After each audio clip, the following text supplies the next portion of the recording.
During the season of giving back, take your next holiday adventure in a brand new Kia. Now offering 1.9% APR up to 48 months on the purchase of a new 2023 Kia Sorento. You'll get the perfect balance of comfort, safety, and technology.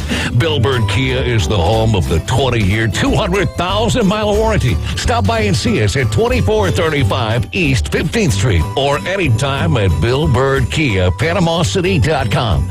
We'll treat you like family and give you the peace of mind you can trust. Offer from Kia Finance America for the purchase of a new 2023 Kia Sorento with $2,165 per month per 1,000 financed at 48 months. Quality's limited. No down payment required. Cannot be combined with other finance offers. The 20-year, 200,000-mile warranty is a Bill Bird Kia warranty. See dealer for complete details. Offer for well-qualified buyers. Must take delivery from dealer stock through 1/2/24.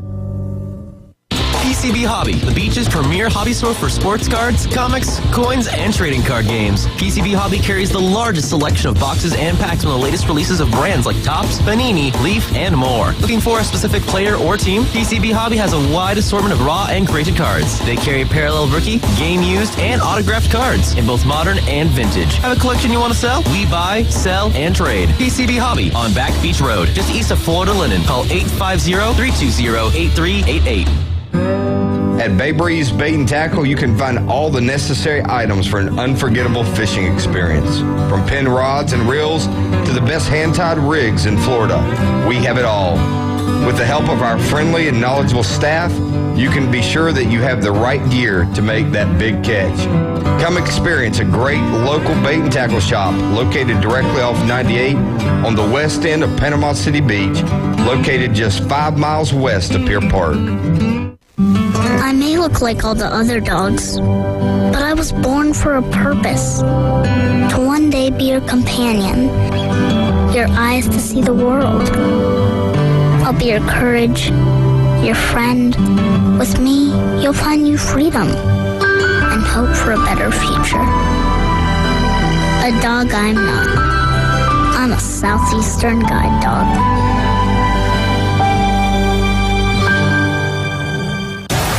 WGSX Lynn Haven, WVLQ Port St. Joe. ESPN Northwest Florida. It's the next evolution of sports talk radio. The biggest stories and the biggest reactions. Now. And now we're taking... With the first pick.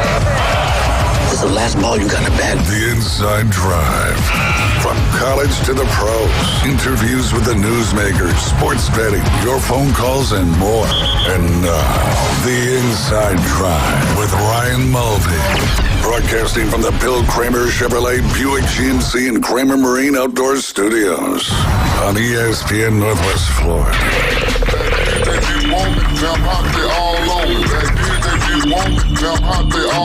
Tuesday morning here in the Florida Panhandle. It's getting nice and warm out there now. Jay Henley, you've been out there since the beginning of the day. A little chilly to start again. Very chilly.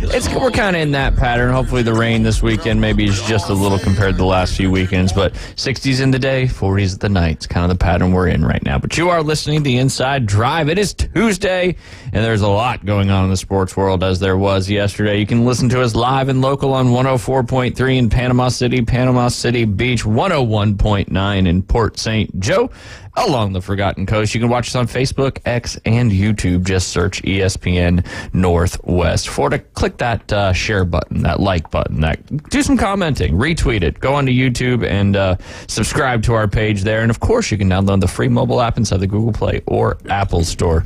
Jay, how are you today? I'm doing great. Just realizing it's 12/12 today. 12/12, 23. Yeah. There you go.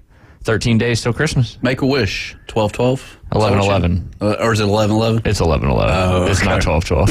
Gotcha. I thought if one number, if it was like 111, 222, 333, I thought any of those you could make a wish. You can, but 12/12 does not follow that same pattern. Oh, okay. 1111, 111, 222, 333, 444, 1212. Tell me the one that doesn't fit. That sounds like an SAT question. Yeah, class of 98. God, we're starting off hot today on the Inside Drive, bringing the heat there, Jay, with the, we can go knock out, it'll be 11:11 here in 9 minutes, so Oh, yeah, there we go. I'll make a wish there. We got to knock on. Do you have to knock on wood, too? Or do you have to kiss the clock? What do people do? I always knocked on wood. Yeah, knock on wood. There I've done that a few times. Yeah. There's a song about that. It's a good one. Did you watch the Monday Night Football games last night? I did. I'm a little tired. I am. I watched. That was a great game, by the way. I great game if you're a Titans fan. Yeah. I lean more towards the Dolphins-Titans. We know. You said our Dolphins yesterday when we were making picks. Yeah. You brought them in. Yeah. Did you watch any of the games? I didn't make it to the end, and I was hoping that what happened, it didn't happen, because in the fantasy football world, I had to break Liam's heart this morning. He was so excited. He's like, I might be able to make the playoffs. And He didn't care about the playoffs. He cared about getting in the Champions League, and woke up this morning, and I was like, come on, no way. He hit second highest scoring points in the whole Inside Drive League and finished 3 points behind Gavin, but there were 6 teams 7-7. So he was second out of the 7s and 7s, but Keith, his wife Brittany, and Travis all had better records, so it went down to the 7-7s and not the beverage 7-7. Right. And he missed it by just over 3 points. And Gavin had D-Hop. So congrats to Gavin and everybody who finished in the top 4 of all the ESPN leagues, as all 16 will be moving on to the Champions League. Yes, that is correct. But what about the playoffs, though? We still got... Oh, they're not even going to make... He's not going to make the playoffs at all? Oh, no, he missed the playoffs by 3 points. Yep. It was Keith, Brittany, Gavin, and Travis in the Inside Drive League that made it. And then I don't even know about the Champions League because I did not make it. I got relegated. I'm out. So now I'll be lots of relegation this year. Yes, it was a wild. I mean, just looking at the Inside Drive League, like I said, your east side, you had 8-6, 8-6. Both of those made the playoffs, and then the next 3 teams were all 7-7. One team 5-9. Now Keith's wife had the best record; she was 9-5, and then 3 teams 7-7, and 2 teams 6-8. So that's pretty much like the playoffs this year in the NFL. Very, very, very close. You know what I thought was ironic? Jay Henley? What's that? And it's not rain on your wedding day or free ride when you've already paid. But you know what we talked about yesterday? Remember we were talking about the 2-point conversion. You asked why did they go for 2 in that scenario? Literally that scenario happened last night in the Dolphins game. They were down, 27-13 with less than 3 minutes to go or something like that. The Dolphins had a 99% chance to win according to the whatever that's called, the FPI index or whatever it is, the predictor index. And then right down the field they came, scored, got the 2-point conversion, and that's case in point, because if they wouldn't have got that 2-point conversion, they're down by 8. They can still tie it, get the conversion to tie the game, but they went for it, so all they needed to do was kick the extra point after scoring that second touchdown. I just thought that was crazy. We talked about that yesterday. Yeah. And then it happened last night, like it was clockwork. Yeah. We're speaking it into existence.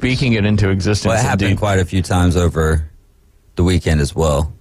Oh, it did? The Army-Navy. You brought it up with the Army-Navy game. And I think the broadcasters were talking about it then, but they definitely brought it up again last night. Lewis Riddick, I believe, or Theo Riddick, whichever one it was. But yeah, it was wild how that came down like that. And I'm sitting there thinking, well, with it being normally I'd be like, don't do that. But when you're the underdog in a game, you got nothing to lose. Yeah, you ain't got nothing to lose. And they were taking care of business defensively. But man, when they stopped them and they're getting the ball back, I'm like, man, the Titans might actually win this game, or at least tie it up. And he muffs the punt. I'm like, are you kidding me? Well, at least it was a good game. And then, wow. Yes. What happened at that last 3 minutes of the game? It's crazy. Shout out to Will Levis, though. He looked pretty good. He made good decisions and made good throws. NFL history was in the making last night, right? Because they are the only team to win being down 14 points with less than 3 minutes left ever. No. It's not ever. Since like 2003, 2006? 7. I think it was 7, a Steelers game or something like that. I don't think it's somewhere in that area. Yeah, I don't think it's ever, Jay, but I know what you're talking about. I might have that for you here. Hold on. Let me see if I can find it. It was on the Athletic post there. Thought I saw it on, I want to say. I mean, there was quite a few good plays by DeAndre Hopkins. Oh, my goodness. In the receiving corps. And I think more so than Will Levis, you got to give credit to, I can't even remember who our OC is right now, but he called a good game last night. Yeah. Especially in the high-pressured situations. Yeah, but to be down by, what was it, more than by 14 points with less than 3 minutes to go. I think it's happened like one other time, something along those lines. I had it. It was in one of these statistics, but he brought it up quicker than I expected. Yeah, but I mean, there were so many injuries for the Dolphins early in that game, and of course Tyreek Hill, I think, was injured for a bit. Yeah, he kind of came in and out a little bit, trying to play on that injured ankle, and he had texted his wife during the game and said, "Hey, this you know what really hurts. I'm gonna need an ankle massage, when this game's over." And she basically said, "Get your butt back in the game." He's like, "Okay," and he went back in. Was that a horse collar last night? I think it was. I don't know. Do you remember when Tyreek Hill early in the game? That's when he got hurt. I don't think so. It wasn't a horse collar tackle, but it's one of those tackles that they're calling that a hip drop tackle. Yep. I don't think they should ban it.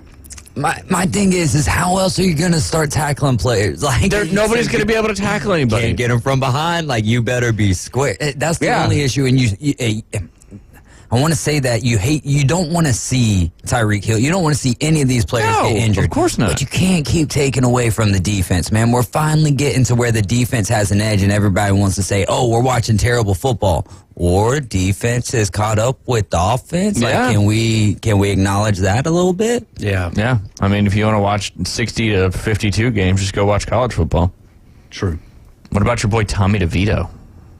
Did you see his agent out there? I mean, it's as Italian gets up there in New Jersey. Did he have the 24-karat yellow gold chain? He might have had his agent might have had it underneath his pinstripe 3-piece suit and fedora hat that he was wearing. Maybe see some hair coming out of the chest line there, a little Burt Reynolds action. Burt Reynolds is not Italian. Well, you know what I'm saying, though. I mean, when you think of the mob, you think of like a hairy, like. Burt Reynolds was also not in the mob, or even related to family like genetics in the mob. Burt Reynolds to me is very, very mobbish. He's got the dark skin and the Italian look and the gold chain. I got nothing for you. You ain't got nothing for me. All right, nope. All right, keep going. I grew up in New Jersey, in the home of the Italians, and Burt Reynolds was not ever crossed the mind as being part of that. Oh my God! But I like that's in your memory or whatever we want to call it. Okay, your recollection. All right, I got you. But you're throwing me for some loops this morning, Jay, and I'm used to you throwing me loops. But yeah, I mean, he looked good. Me and Dave were talking a minute ago. I mean, he was moving outside of the pocket, extending plays and making some great throws. And not surprised that the Giants beat the Packers, but the Packers have certainly been up and down, up and down. The Giants have won 3 straight games. I mean, granted, I think it was the Patriots. I forget who they beat before the Patriots, and then they beat the Packers last night. But what's insane is they're not out of the playoff race. That's crazy. I mean, and Saquon Barkley balled out yesterday. That's for sure. But walk-off kick there, and they're only one game out of the wild card spot. That's what's bizarre. Commanders, Patriots. Commanders. I knew it was another not-so-good team. But it just goes to show you, any NFL team, except the Panthers, can beat any other NFL team at any moment. I believe Fair to say? To a certain degree? Mm-hmm. Maybe the Cardinals, too. Stick the Cardinals in there. Yeah, we'll take... I mean, is there... Cardinals and the Giants, can they play each other? Or no, who are we talking? The Commanders. Yeah. Can the Cardinals and Commanders play each other? I mean, if they're on the schedule, yeah. Are they in the same conference? They're in the same conference. Okay. That is correct. Gotcha. Every team can play each other, though. Yeah. Well, in the Super Bowl, yeah. No, in the regular season. Oh, so okay, each year, this ain't baseball from 10 years ago. So the way that the schedule works, you play everyone in your division twice. So that's 6 games. Then you play. That's the only standard. Yeah, and then in the then you play a division in the AFC. So you'll play the AFC East. So you'll play all 4 of those teams, and then you'll play whatever position you finish in your division. So say we're talking about the NFC East, you finish 3rd in the NFC East. Then in a AFC division, you'll play 3rd seed in that one, a particular one. Okay, so regular season games, there are AFC, NFC playing each other. Hold on, Jay. Let me turn on the Christmas lights.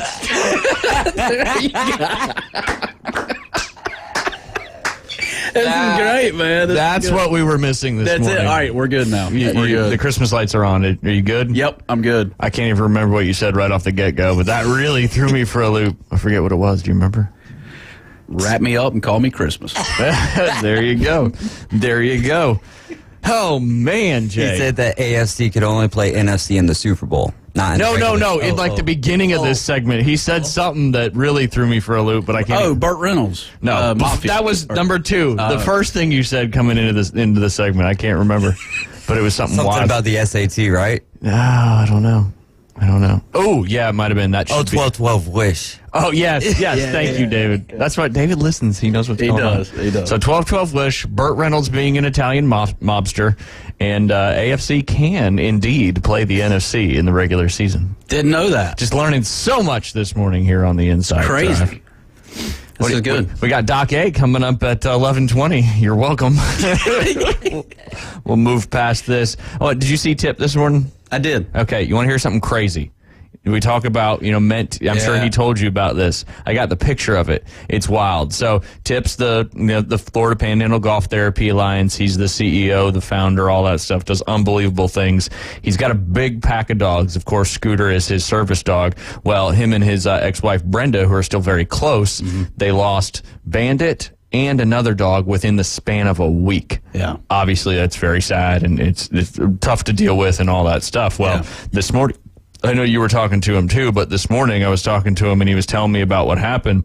And his ex-wife Brenda sent him a picture, and she had dropped some soap or something like that on the counter. And the way the bubbles popped, have you seen the picture? I have seen it, not up close. Yeah. So I haven't been able to. So see. When the bubbles popped, it formed that. What does that look like? Is that like a paw? That's almost exactly like the paw of a puppy. It is. Or a dog in general. It is. So they just lost 2 of their 3 dogs in the span of a week, and then that bubble pops and it forms in the thing of a paw. I just wanted to mention that this morning because it's kind of like, and we talked about it, I said it's like Bandit and I forget the other dog's name are up there saying, hey, we're good, we're okay. Yeah. Everything's good. Yeah. A little bit of peace there. So, you can believe what you want to believe, but I'm with you. That's some pretty crazy stuff, I thought there.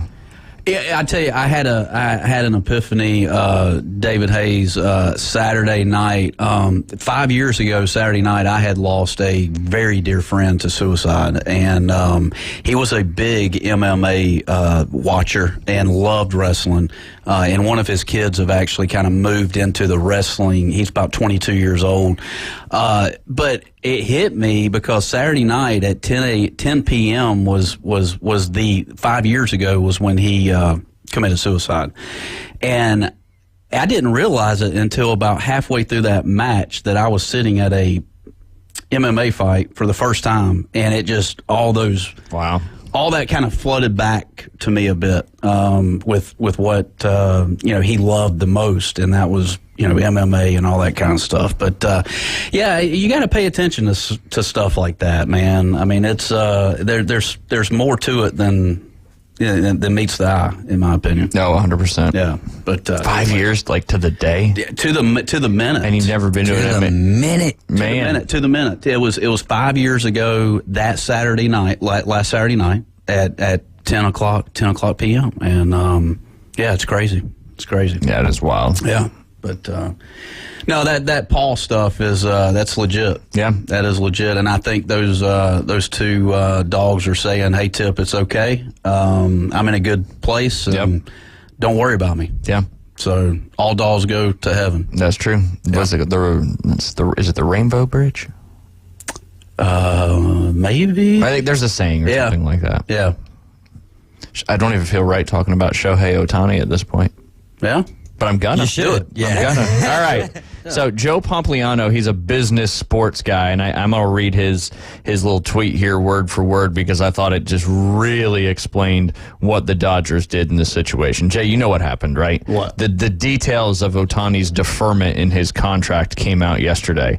So Shohei Ohtani's $700 million deal is one of the most unique contracts in sports history, not to mention one of the largest. He'll earn only $2 million annually over the next 10 years, and then the $680 million million in payments starting at the age 40. So it ends up being like 60 some odd $1 million or 60 million or 64 or 8, something like that a year. But the details indicate it goes much deeper than Ohtani just being a good teammate. Here's what you need to know. Deferred contracts in baseball aren't new. There's a reason why we talk about Bobby Bonilla every year, and players like Max Scherzer and Mookie Betts have tens of millions in deferred payments too. But Shohei Ohtani is taking it to a different level. His $2 million salary makes him the 17th highest paid player on the Dodgers. He'll earn less than retired players like Chris Davis, Ken Griffey Jr., and Manny Ramirez. Chris Davis gets 9.1 next year. Ken Griffey Jr. gets 3.5. Manny gets 2.1. And in fact, that Ohtani isn't getting any interest is also crazier because Bobby Bonilla gets an 8% interest from the Mets as well on those deferred payments. So why is Shohei Ohtani doing this? MLB is treating it like a 10-year, $460 million deal from an accounting perspective, and Ohtani is leaving hundreds of millions on the table from a net present value perspective. The wholesome answer is that he doesn't need the money. Ohtani will make $50 million in endorsements this year versus someone like Aaron Judge or Bryce Harper, who typically earn $5 to $6 million annually, and the additional financial flexibility will allow the Dodgers to sign other players and help Ohtani win a championship. But I think there is more to it than that. This is where it gets interesting. For example, was Ohtani ever really worth $700 million? Many MLB executives were predicting a $500 million contract, and that was before he had elbow surgery. Ohtani also had Tommy John surgery back in 2018. These deferrals were offered to every team, which they would have taken into account and calculated the actual value of the deal before making an offer. Instead, think about it this way. The unique structure made it so Ohtani could sign the richest contract in sports history by a mile, and just days later, we're calling him a good teammate who just wants to win. How often does that happen? That's some darn good agent work if you ask me. Furthermore, there are some tax incentives at play. Ohtani is set to be paid out $680 million over 10 years. Maybe it's just coincidence. I doubt it. But tax law stipulates that if you take your deferred compensation payments over a period of 10 years or more, those payments will be taxed in the state you reside in rather than the state which you earn the compensation, potentially reducing your tax liability. What state are the Dodgers located in, Jay? Cali. One of the highest state income tax percentage out of any state in the country. That's what Bobby Bonilla did by moving from New York to Florida. Ohtani could save $90 million by doing something similar. This is also a good deal for the Dodgers. They will increase prices across the board: tickets, luxury suites, concessions, parking, and more. And they're probably out negotiating multi-year sponsorship deals with Japanese brand. Average ticket prices before and after Ohtani: opening day $471 to $811. All home games $372 to $482. One's a 74% increase. The other's is a 47% increase. I got to go faster. I'm almost there, Jay. The team's value. This is what the point I wanted to get to. The team's valuation has already increased 200% over the last decade, from $1.6 billion to $4.8. And given that MLB teams trade at a 6 times revenue multiplier, the Dodgers will make up Ohtani's $700 million contract in valuation alone in the next 10 to 20 years. That makes a deal a win-win for everybody. Ohtani gets $700 million, potentially wins championship, and grows his brand in the massive LA media market. The Dodgers make a ton of money and potentially win championships by acquiring one of the world's best baseball players, and baseball fans to get to see much more of Shohei Ohtani on TV, which we can all see. It was a good thing.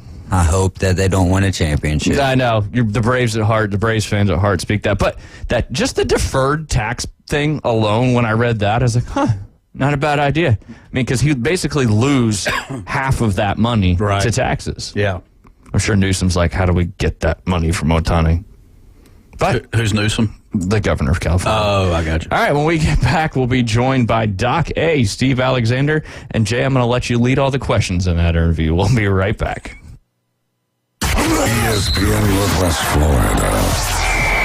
It's the Coach James Hale Show. I got recruited in southern Mississippi. Cheaters, that's ignorant people speaking. But them big boys up front got popped in the mouth like they ain't used to. Oh, yeah. And the south entrance where the team goes in at Tiger Walk, there is a statue of Pat Dye, Cliff Hare, and Suge Jordan. Alabama people loved him too. Weekday morning 7 to 9. ESPN Northwest Florida. This is Joanna with ESPN Northwest Florida. Here is your weather forecast on this Tuesday morning. As we head into this afternoon and evening, partly cloudy skies and a high of 61 with a gentle breeze coming out of the northeast around 11 miles per hour.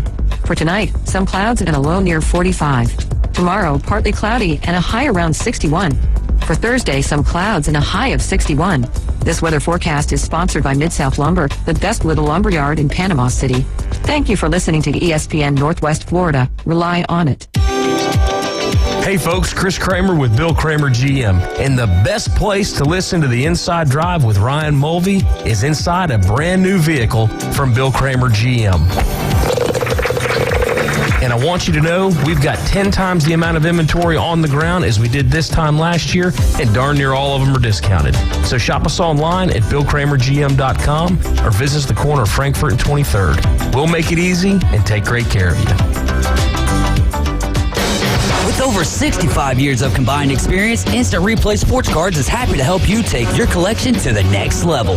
They carry all the new hobby boxes, signed memorabilia, and supplies. New and vintage cards and Pokemon. They sell and trade cards and are always looking to buy. They're an authorized source for Topps, Panini, Upper Deck, and Leaf cards. Instant Replay Sports Cards is open 7 days a week at 752 West 23rd Street, down from Academy Sports. It can always be reached at InstantReplaySportsCards.com. Back to the Inside Drive with Ryan Mulvey from the Bill Kramer Chevrolet Buick GMC and Kramer Marine Outdoor Studios. It's alive! Look alive! We're alive! On ESPN Northwest Florida. And welcome back. You're listening to the Inside Drive live here on ESPN Northwest Florida. We missed him last week, but that's because of us, Jay. We were playing golf somewhere, and glad to have him back on, and that's Steve Alexander, Doc A. Doc, how you doing on this fine Tuesday? I'm doing well. My voice has been on the brink of being completely lost for about a week now, but somehow it just keeps hanging on. Like an old hair in a biscuit, just hanging out. Well, let's jump right into it because it's been a couple weeks since we talked. The first thing, the in-season tournament. In your mind, a success and good for the growth of the NBA, or the opposite? It was a success, and I thought that once the game got down to single elimination, where it was win or go home, like that was fun, and those were kind of must-see TV moments for a lot of them. And the overall vibe of the tournament, I thought, was really good. The Pacers and Lakers being in that final game, it was the only game in town on Saturday night. I think probably a lot of people watched it, a lot of people enjoyed it, and I think overall it was better than I thought it was going to be. Yeah, no, I mean, I think, and like you said, the elimination games were pretty cool because it's like we got, let's see, 8, 9, almost 10 game sevens in a short period of time because it's just very unique from a professional sports, not football standpoint to have a winner-go-home kind of situation there. And I think what I'd really like them to try, which I don't think they will, but what I'd like to see is them bracket it up next year, just like the NCAA tournament.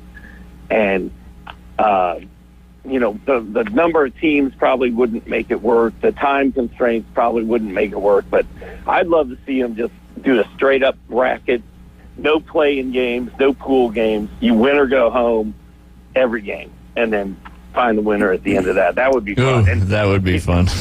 Print off brackets and just treat it like March Madness, and everybody goes through and makes their picks. That would be a blast. Yeah, no, just having those kind of elimination games, that's for sure. With LeBron and the Lakers winning, and then him winning the in-season MVP, does that add anything to his legacy, do you think? Or is it like this isn't a playoff or championship because it's not all the best teams in the league? What do you think about that? I mean, it's filler. It's something. It's cool. I think he wanted it really, really bad because I think he wants anything he can add onto his resume to help him, put in his mind that he's as good as Michael Jordan. Yeah, combat the GOAT conversation. Yeah, absolutely. Yeah, I mean, any artillery he can add to take care of that, he's going to add. But, I don't think anybody's going to be like, oh, don't forget, they won the bubble championship and he won the in-season tournament against some guy named Tyrese Halliburton. I don't Yeah, and Anthony Davis actually dominated that championship game, and I think the Pacers went like 1 for 700 from behind the arc or something like that. But anyway, do you think those teams, like the Pacers are now, they're 13-8 in the regular season. The Lakers are now 14-9. So do you think those playing in that tournament and that kind of pressure, so to speak, I know it's a kind of a filler thing, but do you think that helps those two teams for the rest of the season trying to continue to play some good basketball? Absolutely. Yeah. I mean, if you're playing in front of 25,000 people and you're the only game on national television, and it's win or go home, and there's $500,000 on the line for the guys at the end of the bench, that's a big deal. Yeah. So I think it's, especially for a guy like Tyrese Halliburton, who's arguably a top 3 player in the league right now, has 0 playoff experience, has 0 postseason anything. He's never won anything. So, I mean, being in that situation for him, I'm sure he learned a lot from playing against LeBron and AD that night.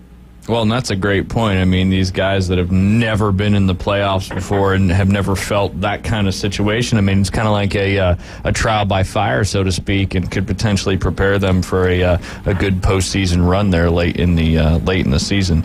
But here we are, a quarter of the way, little over a quarter of the way from the season. Obviously, we have, the Celtics are where we expected them to be. The Bucks and the Sixers are kind of there too. Did we expect the Orlando Magic to be playing as good a basketball as they've had in this first quarter? It's funny because as soon as you said intro that, I was like, oh, he's going to ask me about the standings.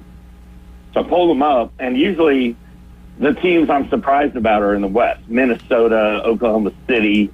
Not that I'm surprised, but I love Oklahoma City. And the first thing that popped up was the East, and I was like, Orlando's number 2? Yeah. Like, what in the hell is going on? That's what I was kind of thinking too. It makes no sense. They have the same record as the Milwaukee Bucks. Tell you about this Cole Anthony kid is playing really good for them at point guard. Paolo Banchero is a really good player. Franz Wagner is a really good player. So Orlando has good players, but to me, it's more about the disappointment of the Bucks and the Sixers, and maybe even the Miami Heat, than it is the strength of the Magic. I don't think the Magic are going to hurt people in the playoffs, but they're hot. They're 8-2 over their last 10 games, so good for them. Yeah, definitely. So you mentioned the Heat there. Who do you, again, we're only at the quarter of the way of the season, but who could be a potential Miami Heat of this year with what the Heat did last year? You mean a team that we didn't think was going to be very good that ends up being really good? Yeah, it goes to a deep run in the playoffs. I mean, the Pacers, man. I was asked for a bold prediction at the beginning of the season from ESPN, and my bold prediction was the Pacers were going to win the East. And, I didn't really believe it. I still don't believe it. But I just love the Pacers combination of Tyrese Halliburton, Benedict Mathurin, all these young guys, mixed in with, like, Bruce Brown and Miles Turner and some older guys. And the weirdest thing about the Pacers is Rick Carlisle has always been this no-nonsense, defense first, no fun allowed coach, but now he's letting he knows what he has in the team, and he's just telling them not to worry about defense. Just go outscore your opponent every night, run as fast as you can, and outrun them. And he's become, from one of the grumpiest coaches in the league to one of the most fun coaches in the league. They'll change of color. I know D. Hayes is a big Pacers fan, so he's excited about that bold prediction, that's for sure. What you Hey, got? Doc. Yeah, I was going to ask you a question. I was going to transition because 2 weeks ago you gave us a great story about Dominique Wilkins and how you found his landline number, which was phenomenal, by the way. You got some more stuff for us, man. You got another story for us. I like the way you said I found his number instead of I stole his number, because that makes me sound like a lot better person than I really am. So I appreciate that. I've got one I told the other night on another podcast on a podcast I was doing.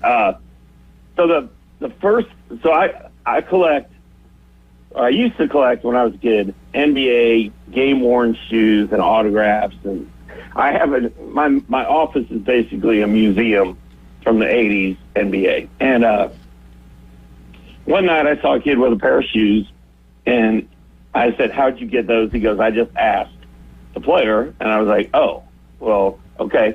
So I got this idea that I was going to get a pair of game-worn shoes. So I'm sitting at the hotel at the Hyatt. I started asking players for their shoes. They're like, "No, I need them for the road trip tomorrow." "No, I already promised them to somebody," or just no in general.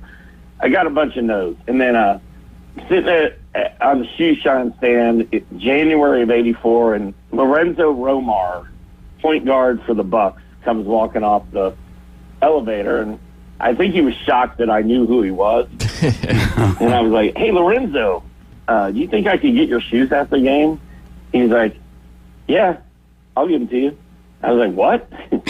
He's like, "Yeah, just meet me outside the locker room after the game. I'll give them to you."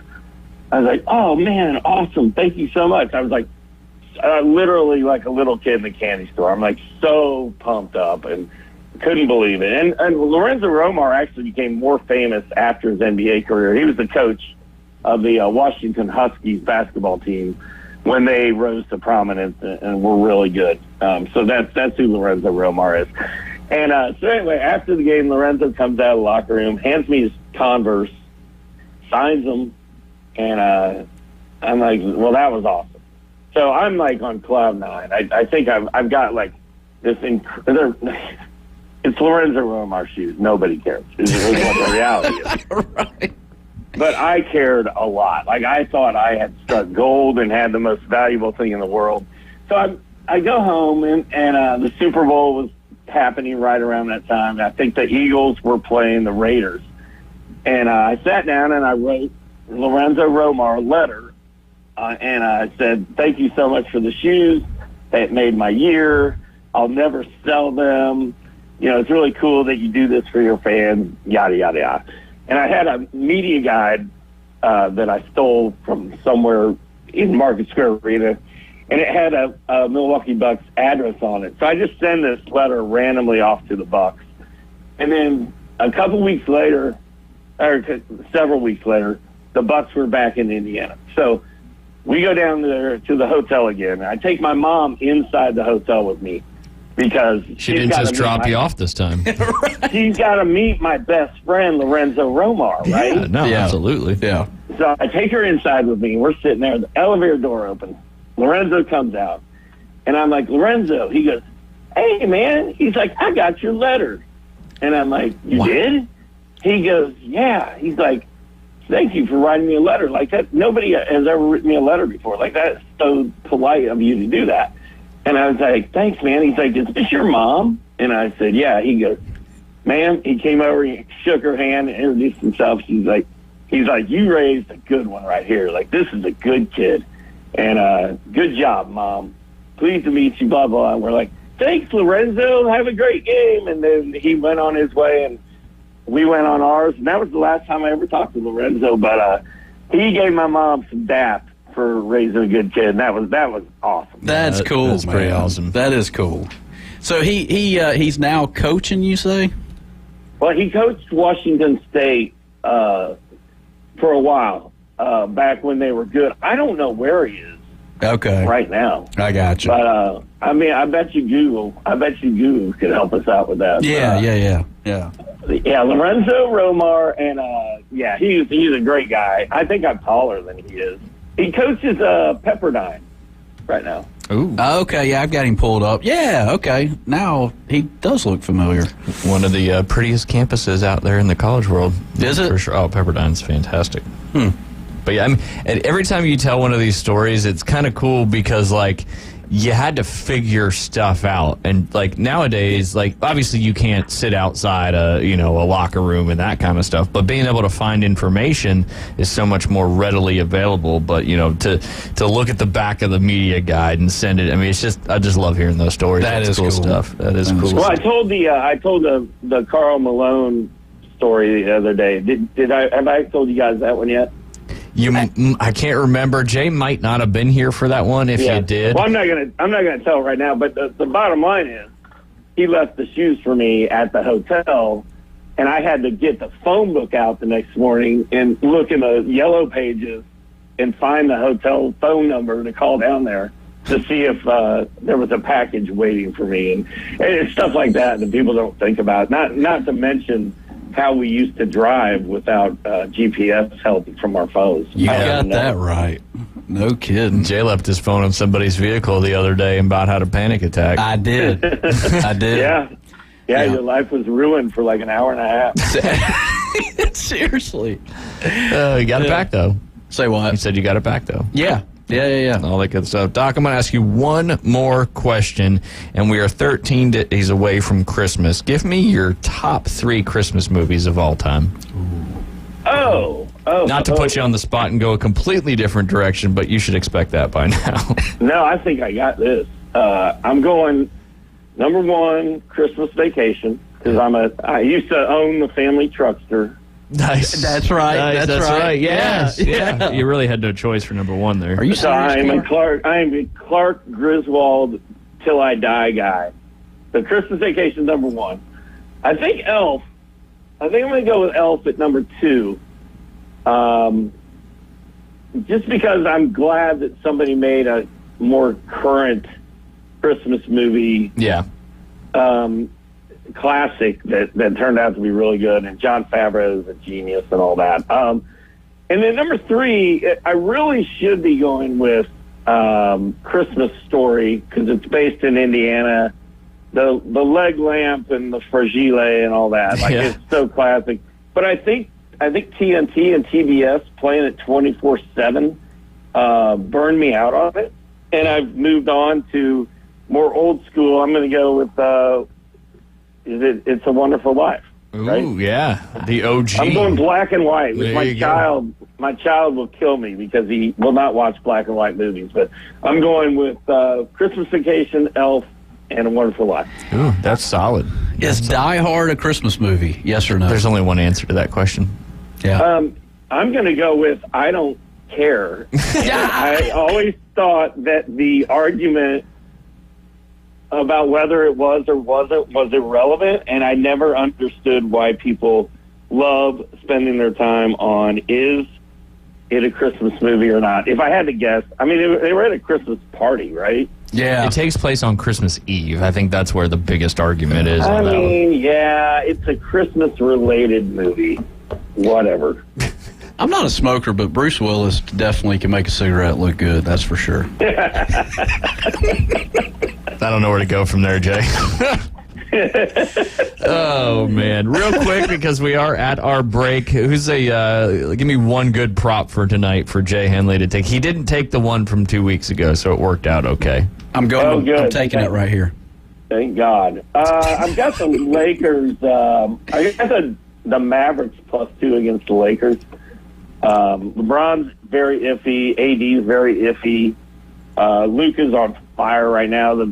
The Mavericks are banged up, but they're playing good. So I like that. And then this kid, if there's a prop out there for him, this kid named Julian Strawther plays for the Nuggets. They played tonight. I've got him in my FanDuel lineup, and he had 6 3-pointers and 5 steals last night, and it's the most, and 22 points against the Hawks.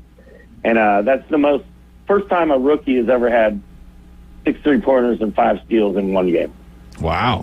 Which team is he on? I apologize. Denver. He is the ultimate who he played for guy because nobody's ever heard of him. I think he went to Gonzaga.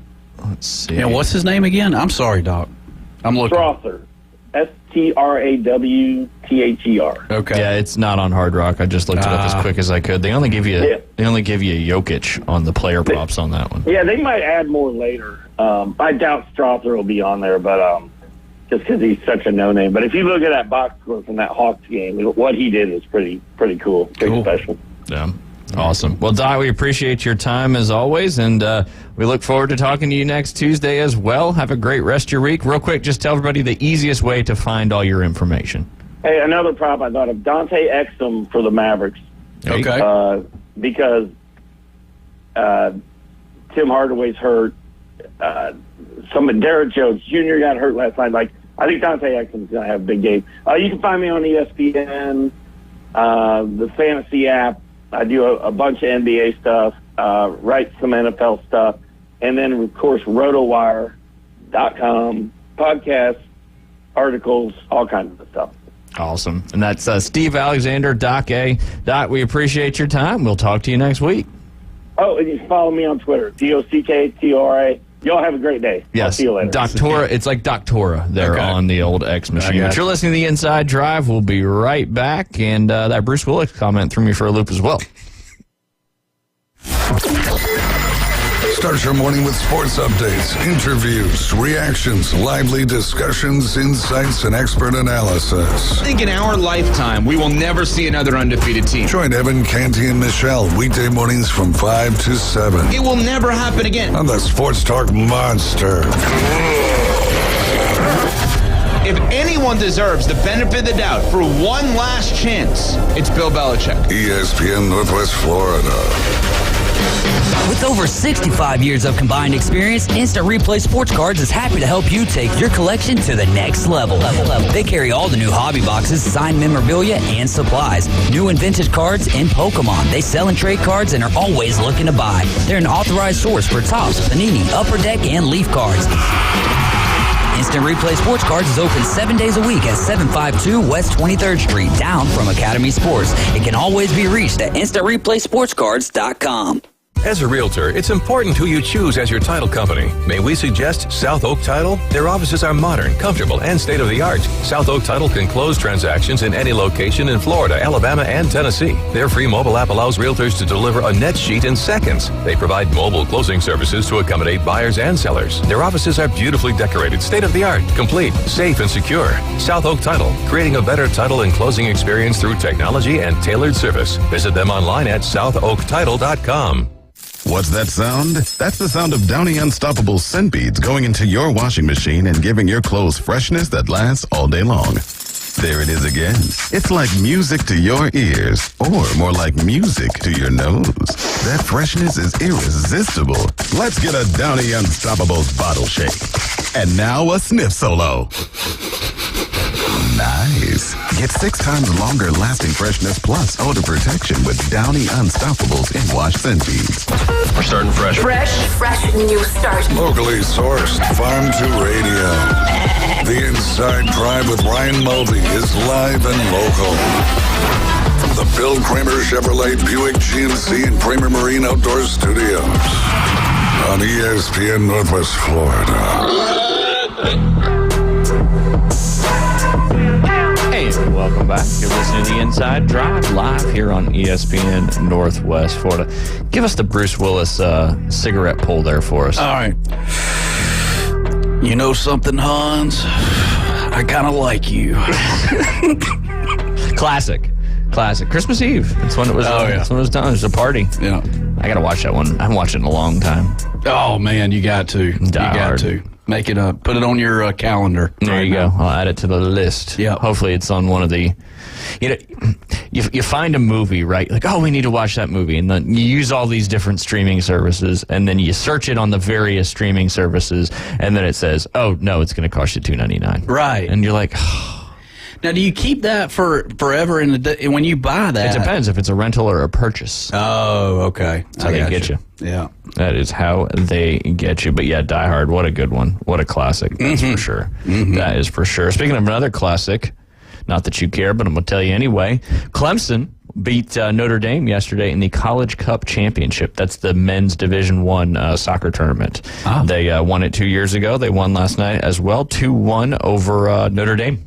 They scored early in the game, and Notre Dame scored one very late on a handball and a penalty kick, and then ran out of time. So congrats to the Clemson Tigers on winning the Division I men's soccer championship. We talked about Florida State winning it last week, so 2 ACC teams there getting it done on the soccer world. That's for sure. Also, you had the big soccer game last night. You had Arnold at Bay, and Arnold won that one 3-0 right there in Tommy Oliver. Arnold, going into that game, is number 6 in the entire nation for high school soccer. Number 3 in the state of Florida. Wow. That's crazy. In the entire country. There's a lot of teams. We got to get Jonah on the line. I got to reach out to him and talk about his players and his season and all that stuff, because it is we've transitioned officially from high school football sports to soccer now. That's for sure. Is the high school football still going on? State championship? I think all the state championships are pretty much done at this point. I saw in Georgia it's today. Well, it started yesterday and then moving through Wednesday for the state championship. I didn't know what Florida had going on, but yeah, it's crazy, man. It's 12, 13 weeks goes fast, really quick. Very, very quick. That's for sure. That is for sure. A couple golf things, Jay, just to kind of keep that going. You know what's coming up this weekend? Oh, the father-son PNC. The PNC Championship. Here are some of the teams competing in it. Stuart Sink and Reagan Sink. I don't think is it the father-son or is it just the parent-child? Yeah, I don't know. I don't know if that Reagan is a...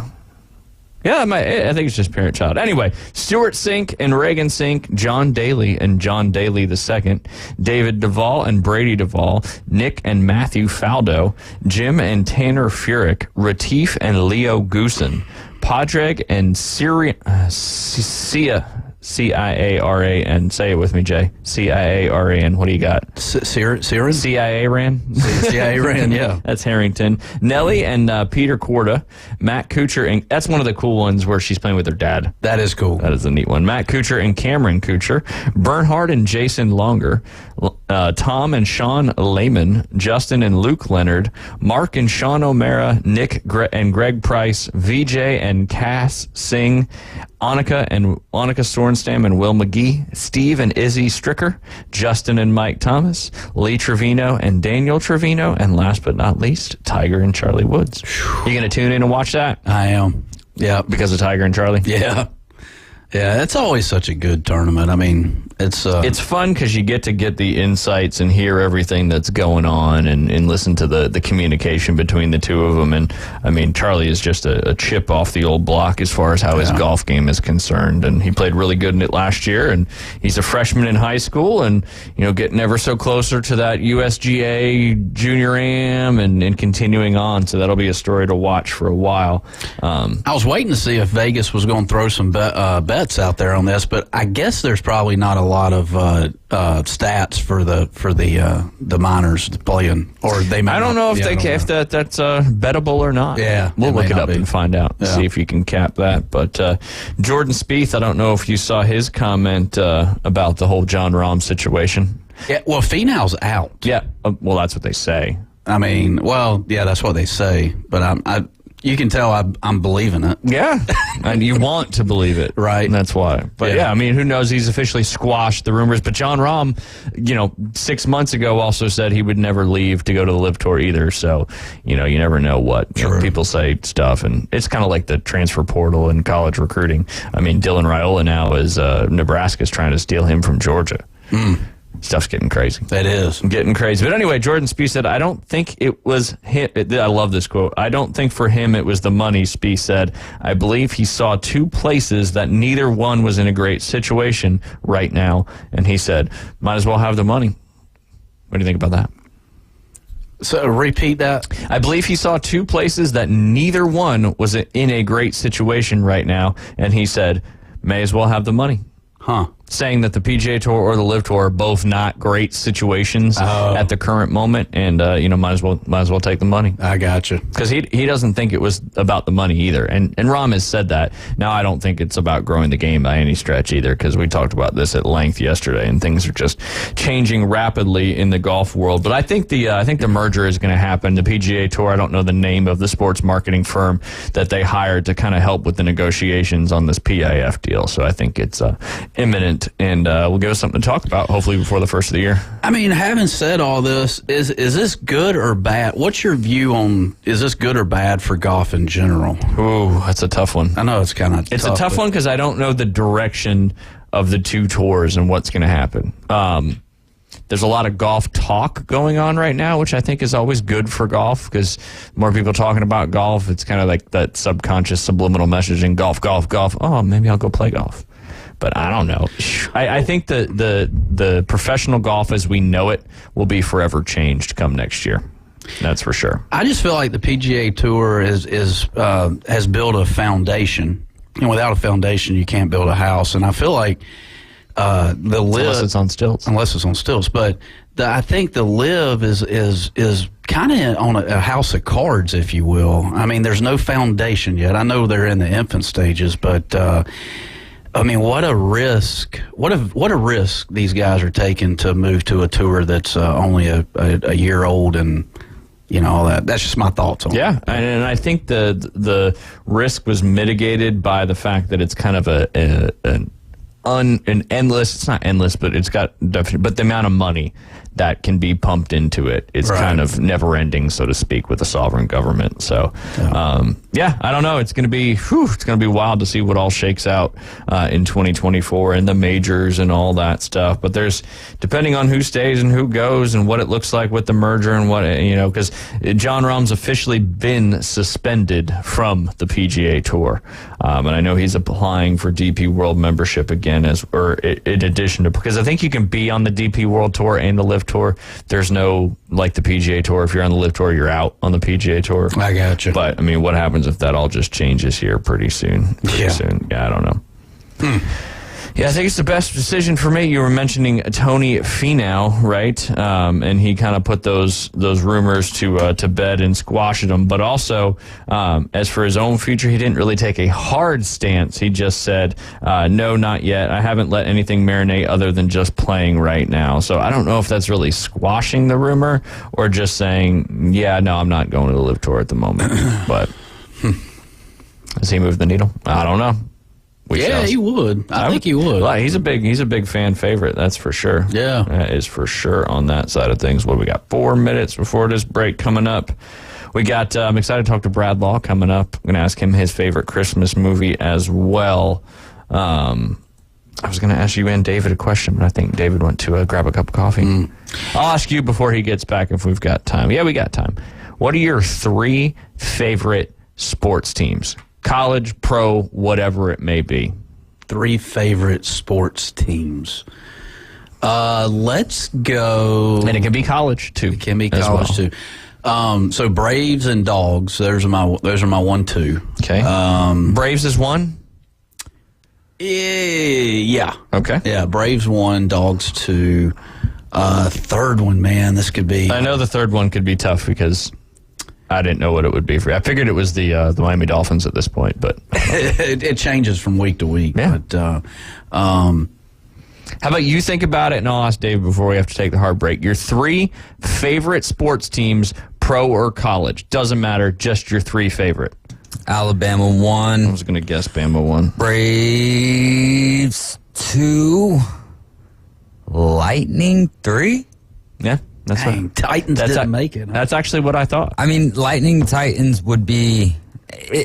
Lightning. That third one's always the toughest one. Yeah. I mean, I could even make the argument that Braves would be over Alabama, but there's just something about football, man. There's just something about football, you know? Yeah. Did you come up with a third yet? I got to go with the Cubbies.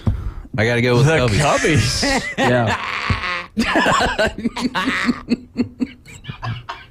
Did you already put the Braves on there? Yeah. Oh, my goodness. Braves, Dogs, Cubs, according to Jay Henry. At least you got a separator there. Yeah. Yeah. There you go. Still remember my boy Max Delyden. He's a big Cubs fan. Yeah, he is. Yep. Cubbies, yep, absolutely. He's going to be on the show today, 420. Oh, there you go. You ask him his 3 favorite. Yeah. He'll say Cubs. Oh, I think he would go. He's basically through and through Chicago. Yeah. I would imagine that he would say Cubs would be 1, Bears would be 2. Oh, no, maybe Blackhawks. I'm going to say Bears would be 2 for him. Blackhawks would be 3. Yeah. There you go. Sticking with and that's the thing. Like, if you come from a big market where you've got big pro sports, and I probably would have been a Giants or a Jets fan had I not already been born and raised a Niners fan, because I was in that market. And I wasn't really a big baseball guy. All my friends were Yankees or Mets fans, but I've never really. I was an Oakland A's fan when I was young. Like, I was there from 0 to 6. That's Canseco, Henderson. Oh yeah. Ricky and the submarine pitcher Dennis Eckersley. Eckersley, yeah. Good times. That is Jose. Good. Name your top 3 before the break. Before the break, do we have enough time? Yeah, I guess we do. Obviously, you know what number 1 is, because football is king. 49ers. Got to go with the 49ers. Number 2 is the New Jersey Devils. And number 3 is a close between Auburn football and Coastal football. It just depends on who's doing it. Got to pick one. All right, we'll go with Coastal. Ooh. Yep. Auburn's right there at 4, though, because Coastal happened before Auburn. I got you. So that seems fair. Kind of like Beth happened before your kids. It's usually how it goes. I think Jay that's is taking us on a journey today. I think that's. I think biologically that's how it has to happen. There you go. I don't know though, but I've been told. And on that note, we're going to go ahead and take our top of the hour break. Ironically, coming back in with some afternoon delight. You're listening to the Inside Drive live here on ESPN Northwest Florida. We'll be right back. 104.3 ESPN is above the rim. Exciting college basketball is back. Tune in every Saturday for the biggest games in college basketball, plus marquee evening matchups during the week. The Round Ball. And it goes for the win! You want it. You need it. And we've got it. College basketball plays here. 104.3 ESPN Northwest Florida. This is Joanna with ESPN Northwest Florida. Here is your weather forecast on this Tuesday morning. As we head into this afternoon and evening, partly cloudy skies and a high of 61 with a gentle breeze coming out of the northeast around 11 miles per hour. For tonight, some clouds and a low near 45. Tomorrow, partly cloudy and a high around 61. For Thursday, some clouds and a high of 61. This weather forecast is sponsored by Mid-South Lumber, the best little lumber yard in Panama City. Thank you for listening to ESPN Northwest Florida. Rely on it.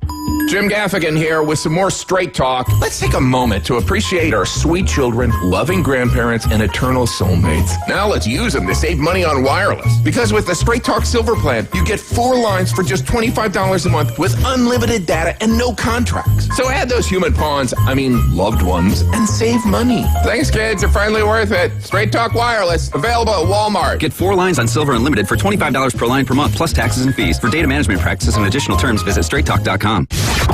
Your home for Auburn Tiger basketball. WGSX Lynn Haven. WVLQ Port St. Joe. ESPN Northwest Florida, War Eagle. Hey there, folks. Looking for a place that feels like home right in the heart of Panama City? Well, look no further than Charlie Corm's Place at their new location on 15th Street. Charlie Corm's is not just a place, it's an experience. Imagine cozy corners, friendly faces, and the aroma of delicious dishes that'll make your taste buds dance. From sunrise breakfast to late night bites, Charlie Corm's on 15th Street has it all. Charlie Corm's Place on 15th Street is now offering exclusive weekday lunch specials. Visit Charlie Corm's Place on 15th Street. Look for the giant mural. Do you suffer from political talk radio fatigue?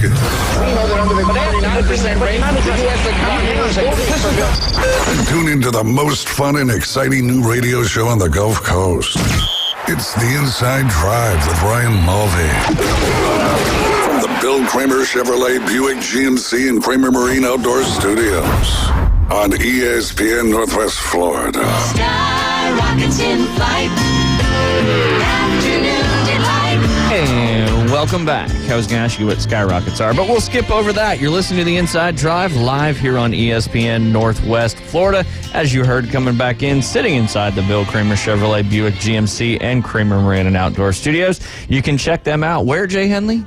At the corner of 23rd and Frankfurt Avenue. And we say 23rd and Frankfurt. Why don't we say Frankfurt and 23rd?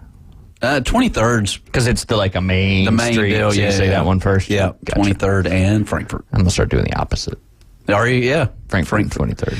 Which one? It's just how it goes, or how it. 23rd and Frankfurt is more. It's like parking on a driveway. Yeah. There you go. Same thing. That's wild. That's it. Driving on the old Parkway, the Garden State Parkway, which is also known as I-95. Little fun fact there for you from New Jersey.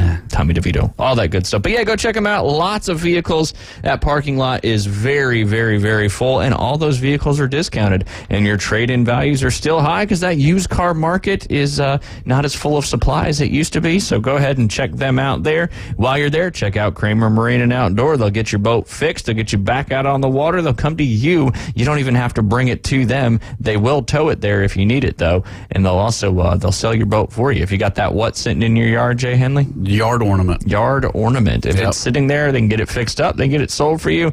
All you got to do is get it to them. Or they'll probably even come and pick it up. That's it. Jay, you should start calling yard ornaments yornaments. Yornaments. Yornaments. Yes. Yeah, there you go. Combine the word. I like it. We're making up. Hey.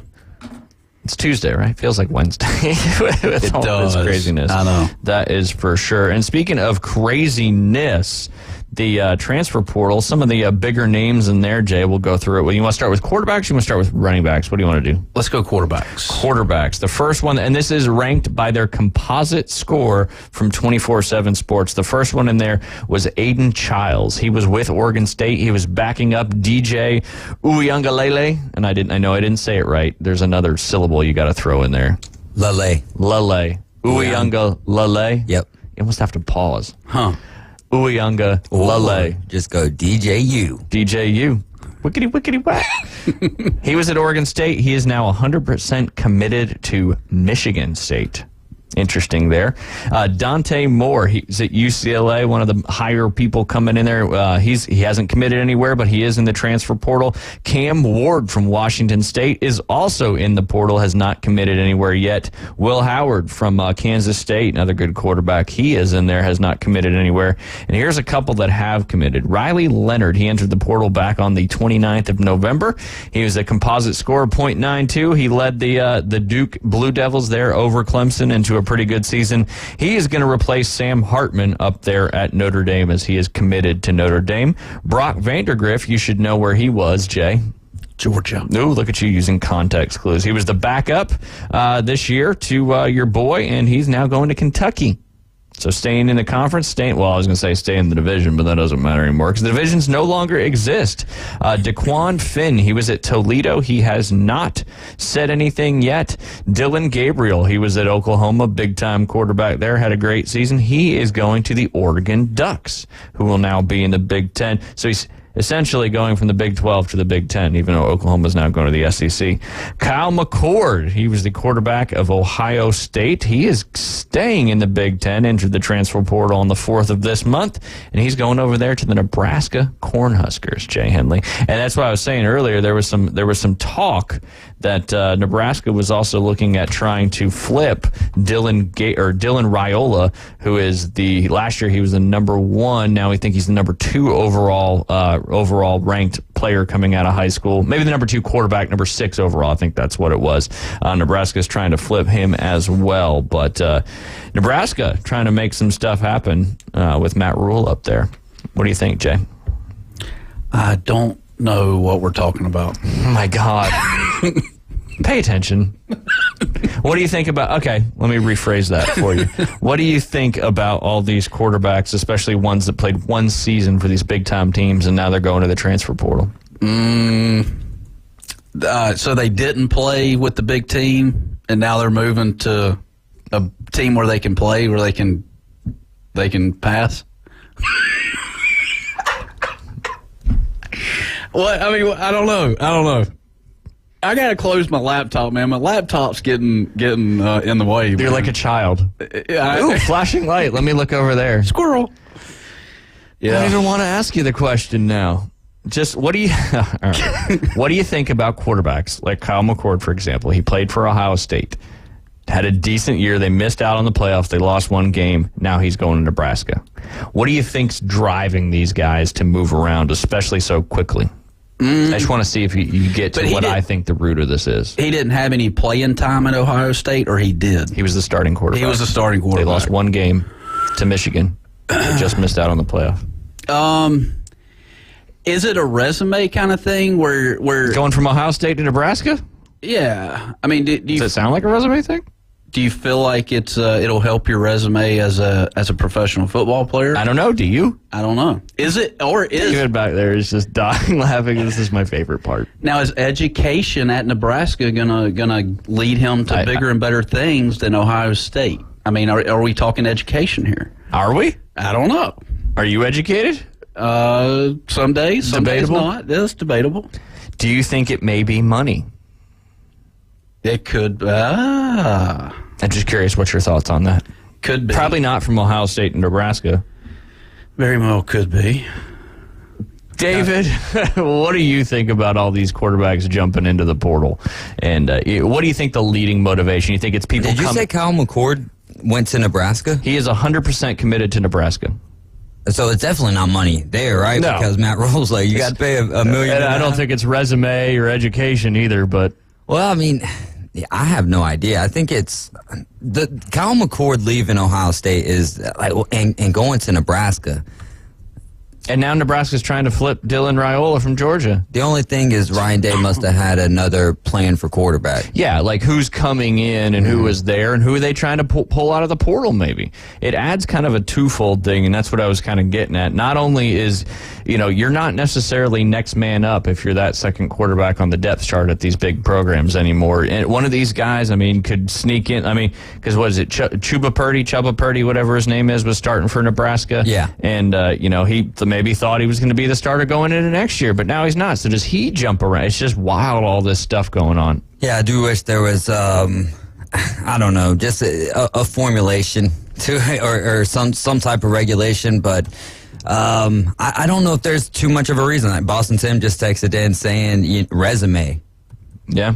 Resume, but I don't know how your resume strengthens. Unless you leave Nebraska from being not great to competing. Exactly, but what are the odds of that? The Big Ten just got way stronger. So now it's not just Ohio State and Michigan that you got to hope falter. You got to hope Washington's not having a year like they did this year. You got to hope Oregon's not having a year like they did this year. You know what I mean? USC's going to be there, which who knows how that's going to work out. It's just I don't know, man.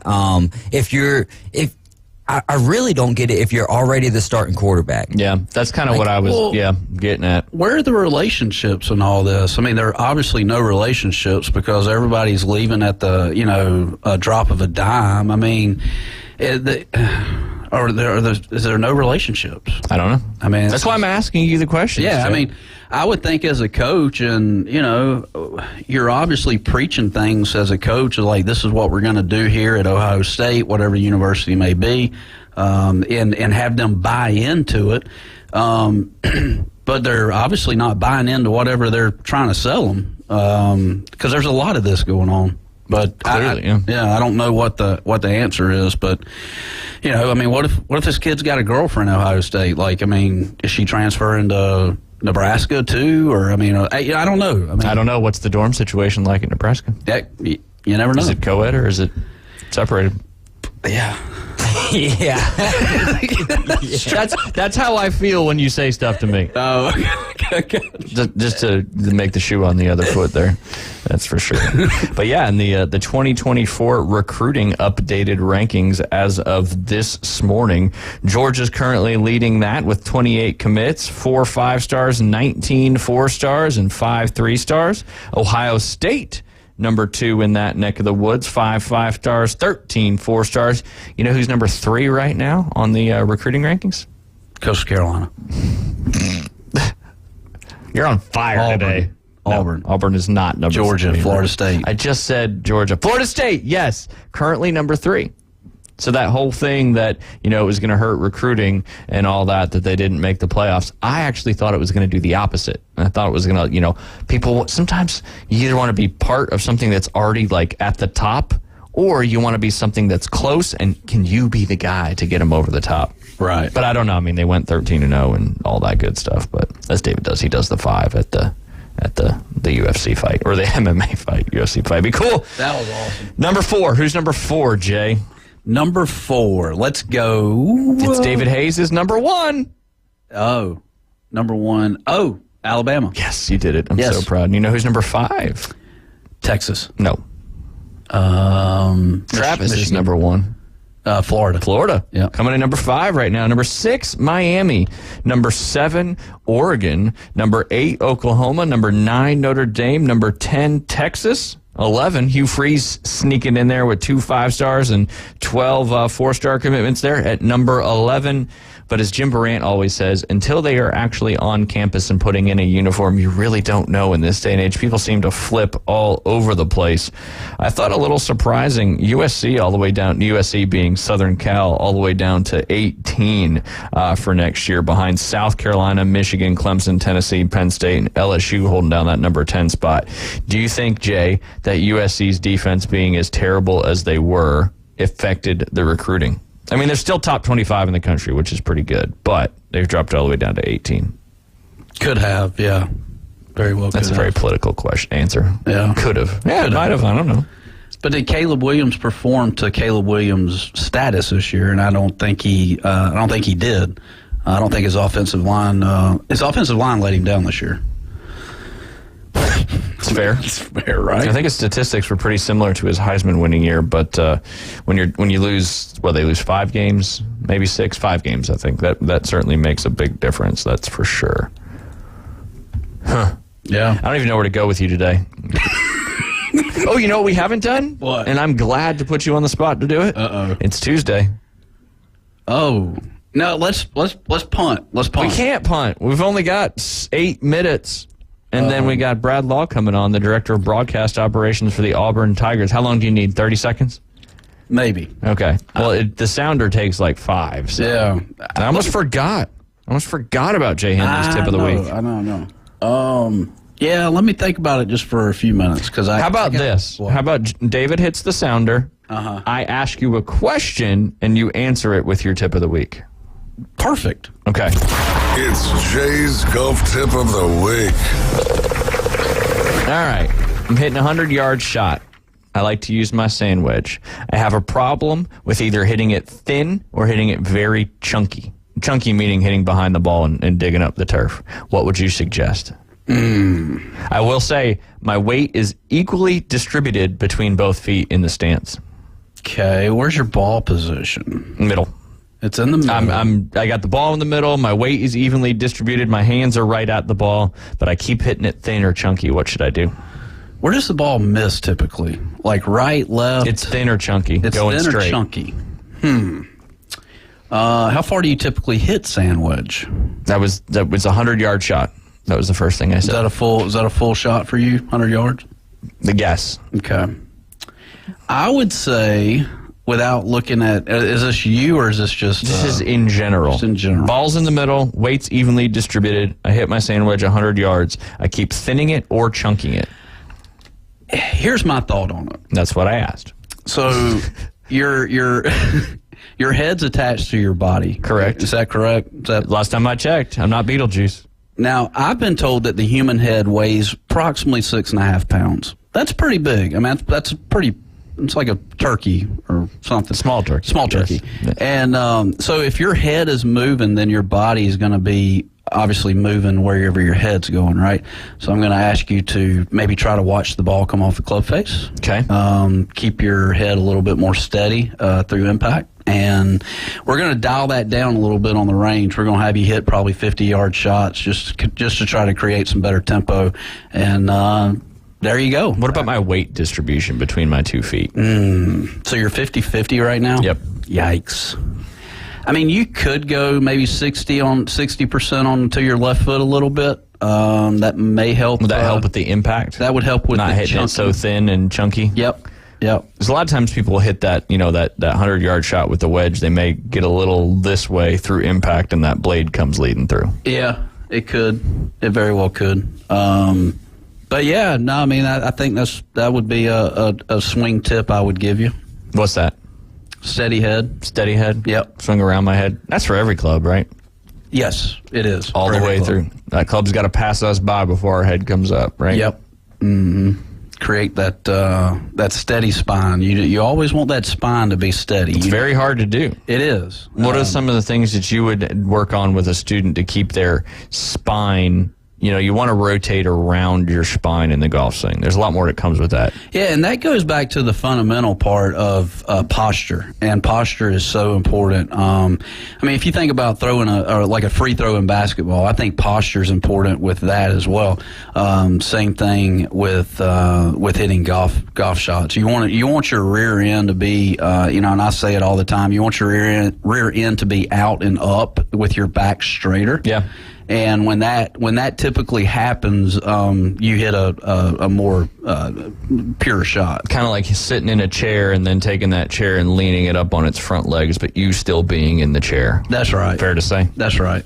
But yeah, when you get your rear end out and up, you're going to feel like your legs are more attached to the ground. Yeah. And there's, man, I've had some really aha moments with some students out there where they're like, whoa, that was different. Yeah. And so anyways, swing thought. Yeah, there you go. Another thing, too, I'll just add it in there, is when you're making a change in your golf swing, if it does not feel like a massive exaggeration, you're probably not making a change. That's Absolutely. one of the things that people get caught up on is, okay, let's feel it slightly different. But for it to be slightly different, it has to feel incredibly different. It's weird how that works in the golf swing and the mind and the muscle memory and all that stuff. But would you agree, though, that the changes that you do make are very minute changes in golf? Oh, they're very minute changes, absolutely, but they feel massive. Yes. At least when I used to, get some tweaks here and there. Right.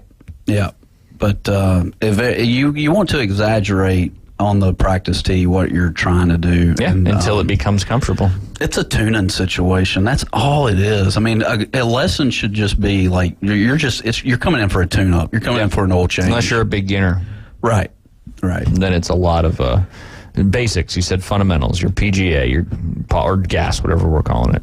You mentioned something about free grip aim setup. Oh, yeah. You mentioned something about free throws, and I thought that was an interesting comparison you made between the two sports, right? Because when you're taking a free throw, you want to do the exact same thing when you're practicing, when you're shooting free throws, whenever it may be, and it's the same thing with your golf swing. We have a tendency to get away from the routine. And when you get away from your routine, that's when mistakes happen. So I thought that was a great comparison you made there. Yeah, if you think about a free throw, the only thing that's moving in your free throw, and I'm not a basketball coach by any means, but it's your wrist, right? And your legs, yeah. Yeah, and everything else pretty much stays stationary. Yeah. Same thing in golf. You want to stay as quiet as possible with your body, and, obviously it's a rotational game, but good things. All good things. All good things. All good things. Yeah. What's that from? That's from a movie. Good things. All good things. Yeah. Yes, but yeah, man, there's so many parallels between. I mean, you go to a quarterback, in football and the golf swing. There's so much comparison there. You talk about rotational properties and all those things. I mean, that's what's happening in football. Except in football, you're disconnecting your upper body from your lower body, and when you stop one, the other keeps going. And the golf swing is very much like that. When you post up on your left side as a right-handed golfer, or your right side as a left-handed golfer. It's interesting. I mean, everybody's DNA is so different, and that's the cool part about what I do each day is that the DNA of different swings, I see it each and every. And there's no golf swing in a box per se. No, there's not. There's just not. I mean, now of course you got to. We talked about foundation earlier. Fundamentals are key. You've got to have foundation of grip, posture, playing, all that kind of stuff, but. I mean, Furyk, for instance, he almost would, put his club in his right pocket on the way down. I mean, he had such a unique swing, but he got it back to impact. He did. And that's really the key thing. And that's what I think you do such a good job with teaching is you keep it simple. Yep. It's so easy to get overcomplicated in the golf swing, which is a lot for a brain to handle when you got all these moving parts going on. But, absolutely. And if somebody wants to spend some time with you on the lesson tee, where can they go? Golfwithjay.com. There you go. When we get back, we'll be joined by Brad Law. He's the Director of Broadcast Operations for the Auburn Sports Radio Network. Anxious to talk to him about where Auburn football stands going up to the Music City Bowl, and Auburn basketball coming off a huge win against Indiana. We'll be right back. ESPN Northwest Florida is taking it to the hole. Your home for the most live college basketball in the Gulf Coast. The ACC, SEC, and the biggest games in the country. Plus the official station of March Madness. The Panhandle's destination for live play-by-play. Hear every slam dunk in ultra-high fidelity right here. ESPN Northwest Florida. Good afternoon. This is Joanna on ESPN Northwest Florida with your forecast on this Tuesday. Partly cloudy skies the remainder of the day with a gentle breeze out of the northeast at 11 miles per hour and look for it to be 62. Tonight, there will be some clouds with the temperature reaching 45. Partly cloudy tomorrow with a wind around 14 miles per hour and the high of 61. Thursday will have a high of 61 and mostly clouds. This weather is brought to you by Earthworks of Northwest Florida. Thank you for listening to ESPN Northwest Florida. Rely on it. Bill Bird Kia is giving you holiday savings during the season of giving back. Take your next holiday adventure in a brand new Kia. Now offering 1.9% APR up to 48 months on the purchase of a new 2023 Kia Sorento. You'll get the perfect balance of comfort, safety, and technology. Bill Bird Kia is the home of the 20-year, 200,000-mile warranty. Stop by and see us at 2435 East 15th Street or anytime at Bill Bird Kia, PanamaCity.com. We'll treat you like family and give you the peace of mind you can trust. Offer from Kia Finance America for the purchase of a new 2023 Kia Sorento with $2,165 per month per 1,000 financed and 48 months. Quantities limited. No down payment required. Cannot be combined with other finance offers. The 20-year, 200,000-mile warranty is a Bill Bird Kia warranty. See dealer for complete details. Offer for well-qualified buyers. Must take delivery from dealer stock through 1/2/24. You hear it first. Sports talk right now. Back to the Inside Drive with Ryan Mulvey. I know it seems a bit overwhelming at first. Broadcasting from the Bill Kramer Chevrolet Buick GMC and Kramer Marine Outdoor Studios. Something makes me think you'll get used to it. On ESPN Northwest Florida.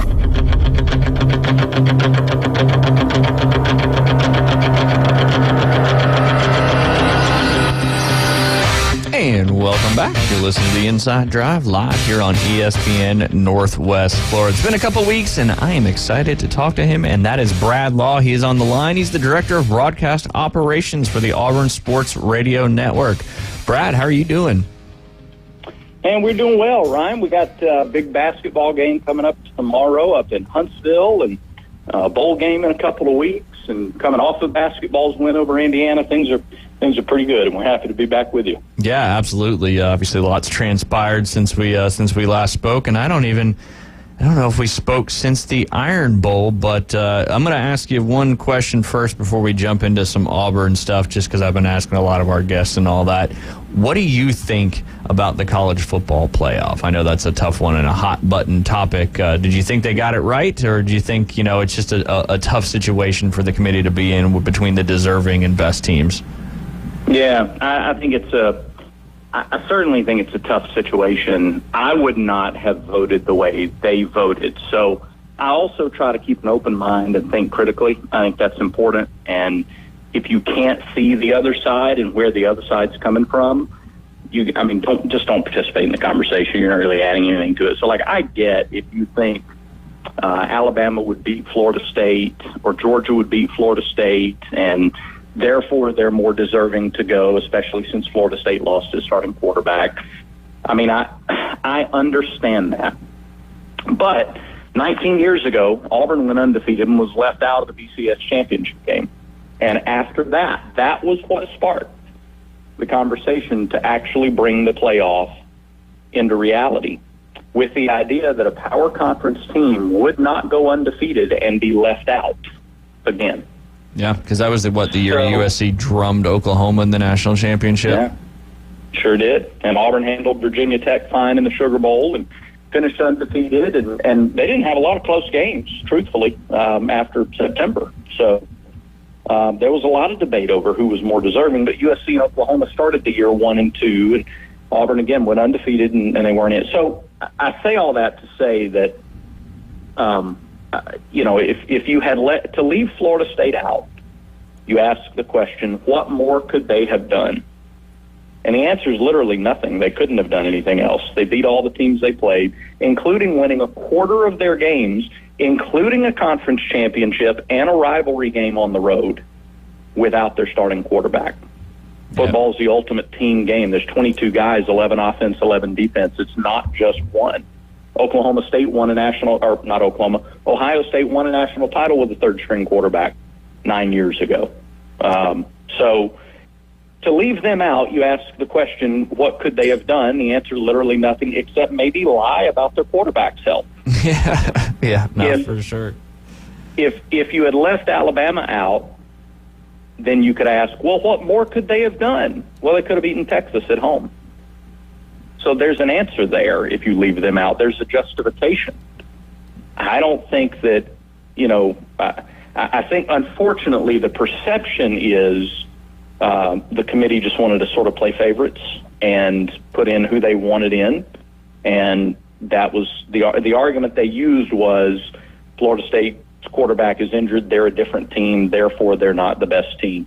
The whole thing is subjective. Unfortunately, I fear, and I know we're on an ESPN radio station right now, but independently owned. Yeah, well, that's important to note. Corporate ESPN, with their messaging of the playoff for the last 10 years, it's been who's in, and they started in August. So the message they have sent you subliminally is, if your team's not in the playoff, it doesn't matter. Nothing matters except the playoff.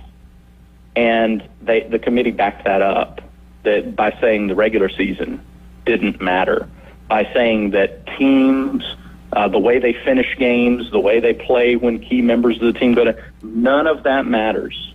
It's literally only about the playoff, and that's unfortunate. So, and now listen, I know having the Auburn guy say that sounds like anti-Alabama bias, but believe it or don't believe it, that's the way I feel about it. And I just think Florida State couldn't have done anything more than it did.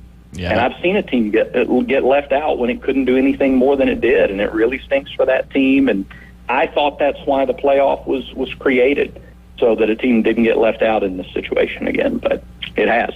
Yeah. And we've talked about it at length, of course, and I would love to have seen what it would have been like had there not been a 12-team playoff coming next year, if that would have, and who knows if it did or didn't, but there's another wrinkle that would have thrown in. So back to the Auburn football season, finished 6-6, I would say, making to a bowl. Hugh Freeze's first year is a successful season. They were one play away from going 7-5, but they're heading not too far up the road up to Nashville for the TransPerfect Music City Bowl.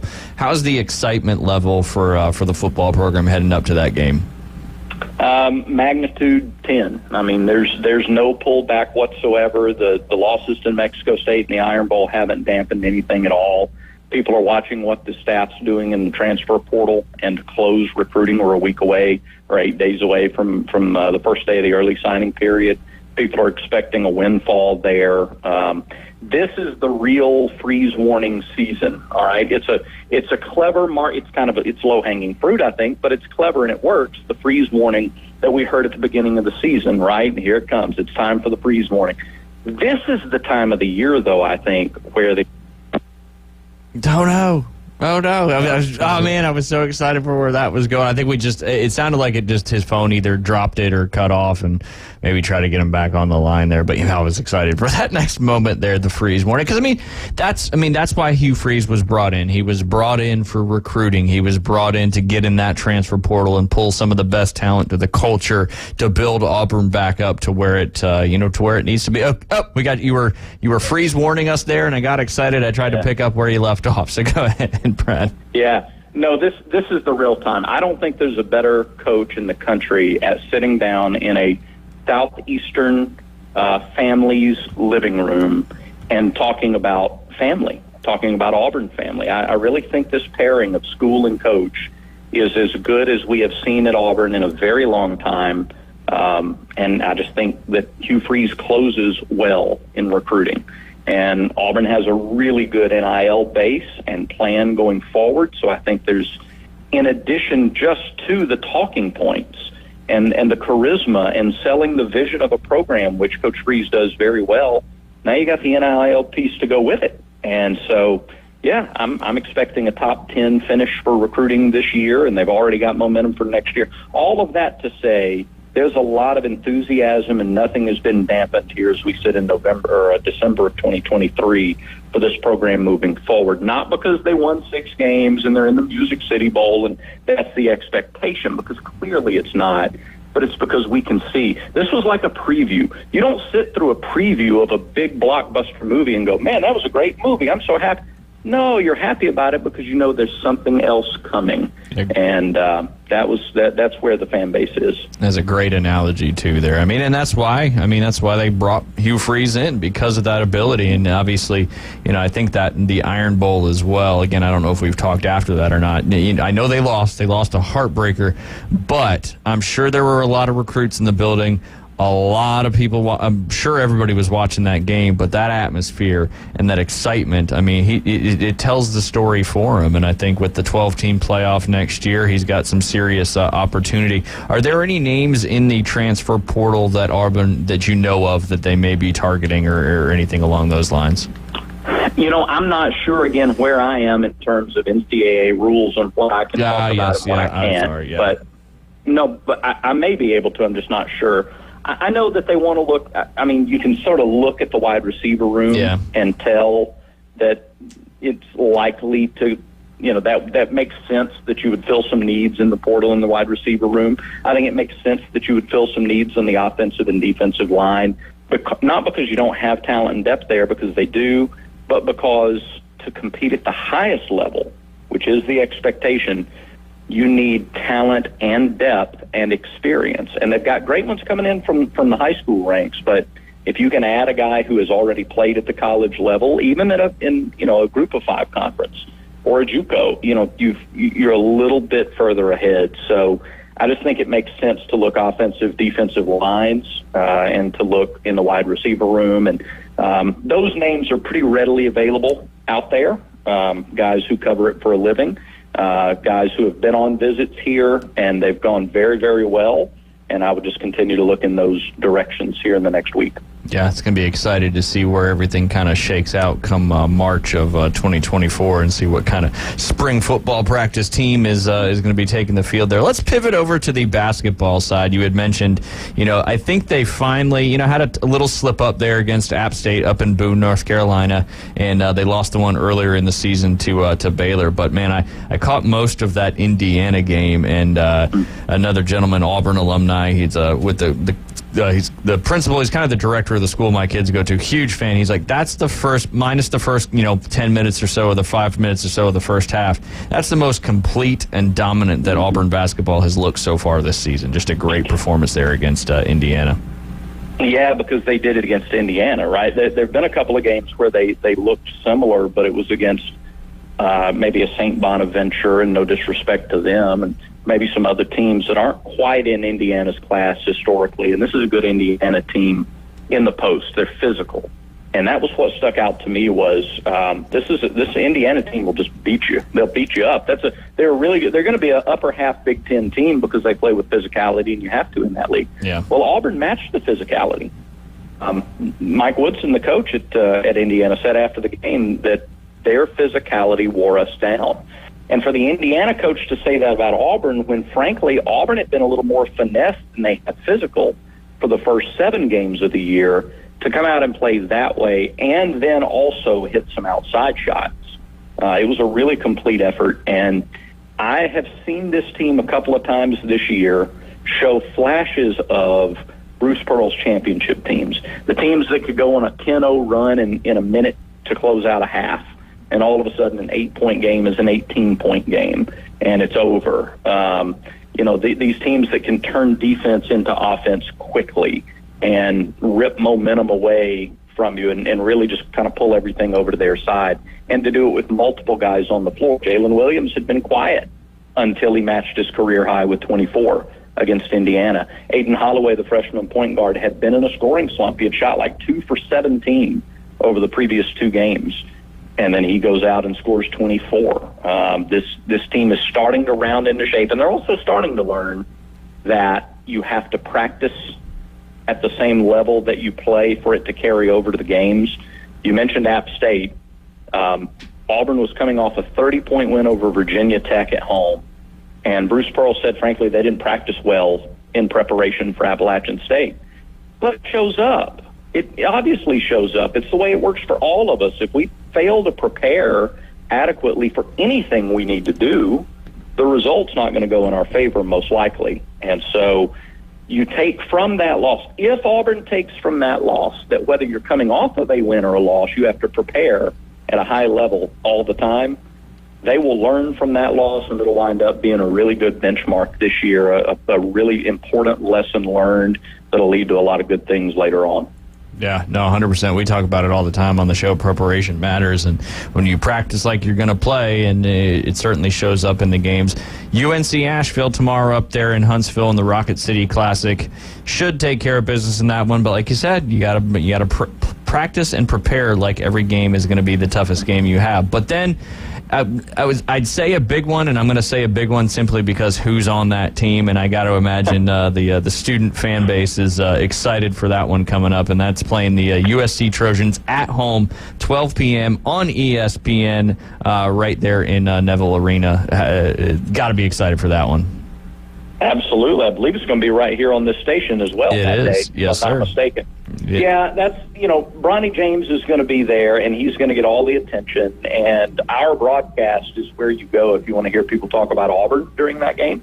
Because I fear if you watch it on TV with their announcers and I love Roxy and Jay Williams, but they're going to make LeBron's son the story. USC they have Boogie Ellis, who started at Memphis. He's one of the best guards in the country. They have another really talented freshman who's done well to start the season. And then Bronny James, of course, will be playing just his second or third game of the year on Sunday. Yeah, it's a big one. A lot of spotlight, and that means a terrific opportunity for Auburn. Can't look past UNC Asheville. BP said that to the team yesterday. He said, let's have our best practice of the year. Again, trying to carry over. You have to practice well, whether you're coming off a win or a loss. And then I have no doubt the focus will be on USC and the opportunity because of the spotlight. This team doesn't want to beat LeBron James' son's team.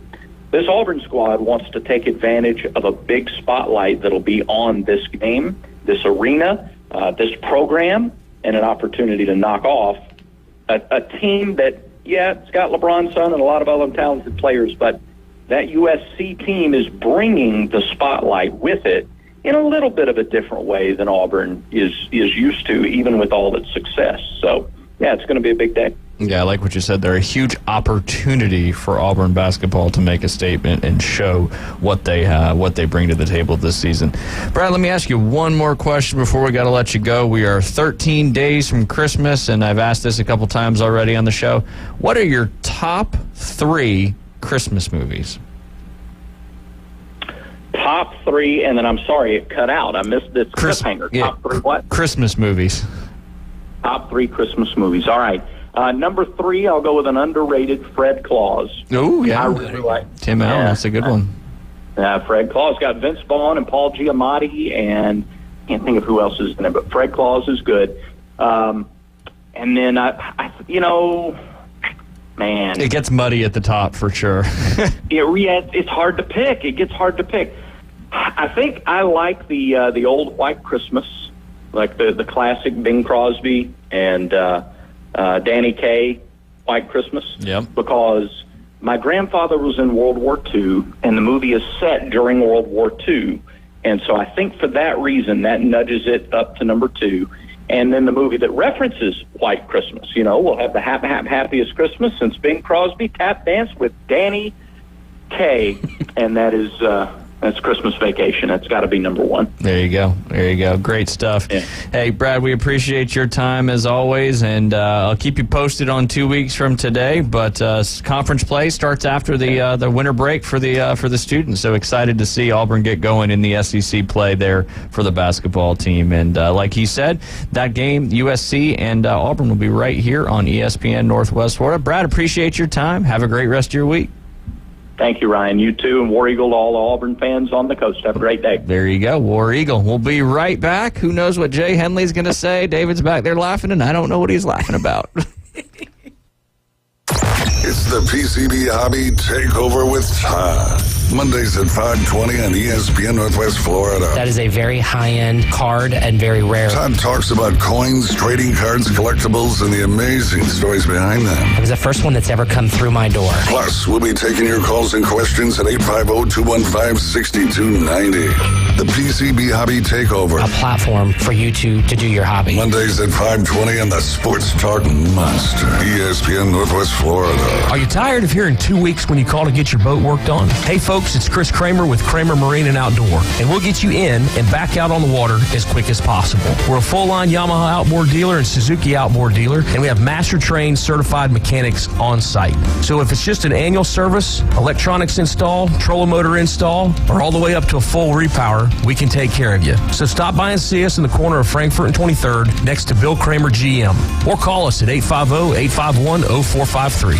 Los Rancheros has been doing it right for 20 years. Los Rancheros brings a top-shelf dining experience to you with the opening of their beautiful new building. Watch all college and pro games on Los Rancheros' 14 large-screen TVs with great drink specials daily from 2 to 5 and during all the games. Los Rancheros, the place for live sports and great food on 23rd Street between Jenks and Harrison. A holiday message from Jackson Hewitt. 'Twas the yikes before Christmas when all through the house not a creature was stirring, except Larry. See, the stockings weren't hung by the chimney with care, 'cause Larry's wallet was empty with no time to spare. So he went to Jackson Hewitt for a holiday loan, got money so fast he rejoiced and went home. Avoid the yikes before Christmas. Go to Jackson Hewitt before it's too late. Get up to $1,000 fast, minus the wait. Early refund advance offer to eligible clients. Application required. Finance charge applies. Loans by Republic Bank. Details at jacksonhewitt.com. Coming in hot. So hot. It'll be a hot one. Really hot. God damn. The Inside Drive with Ryan Mulvey. Live from the Bill Kramer Chevrolet Buick GMC and Kramer Marine Outdoor Studios on ESPN Northwest Florida.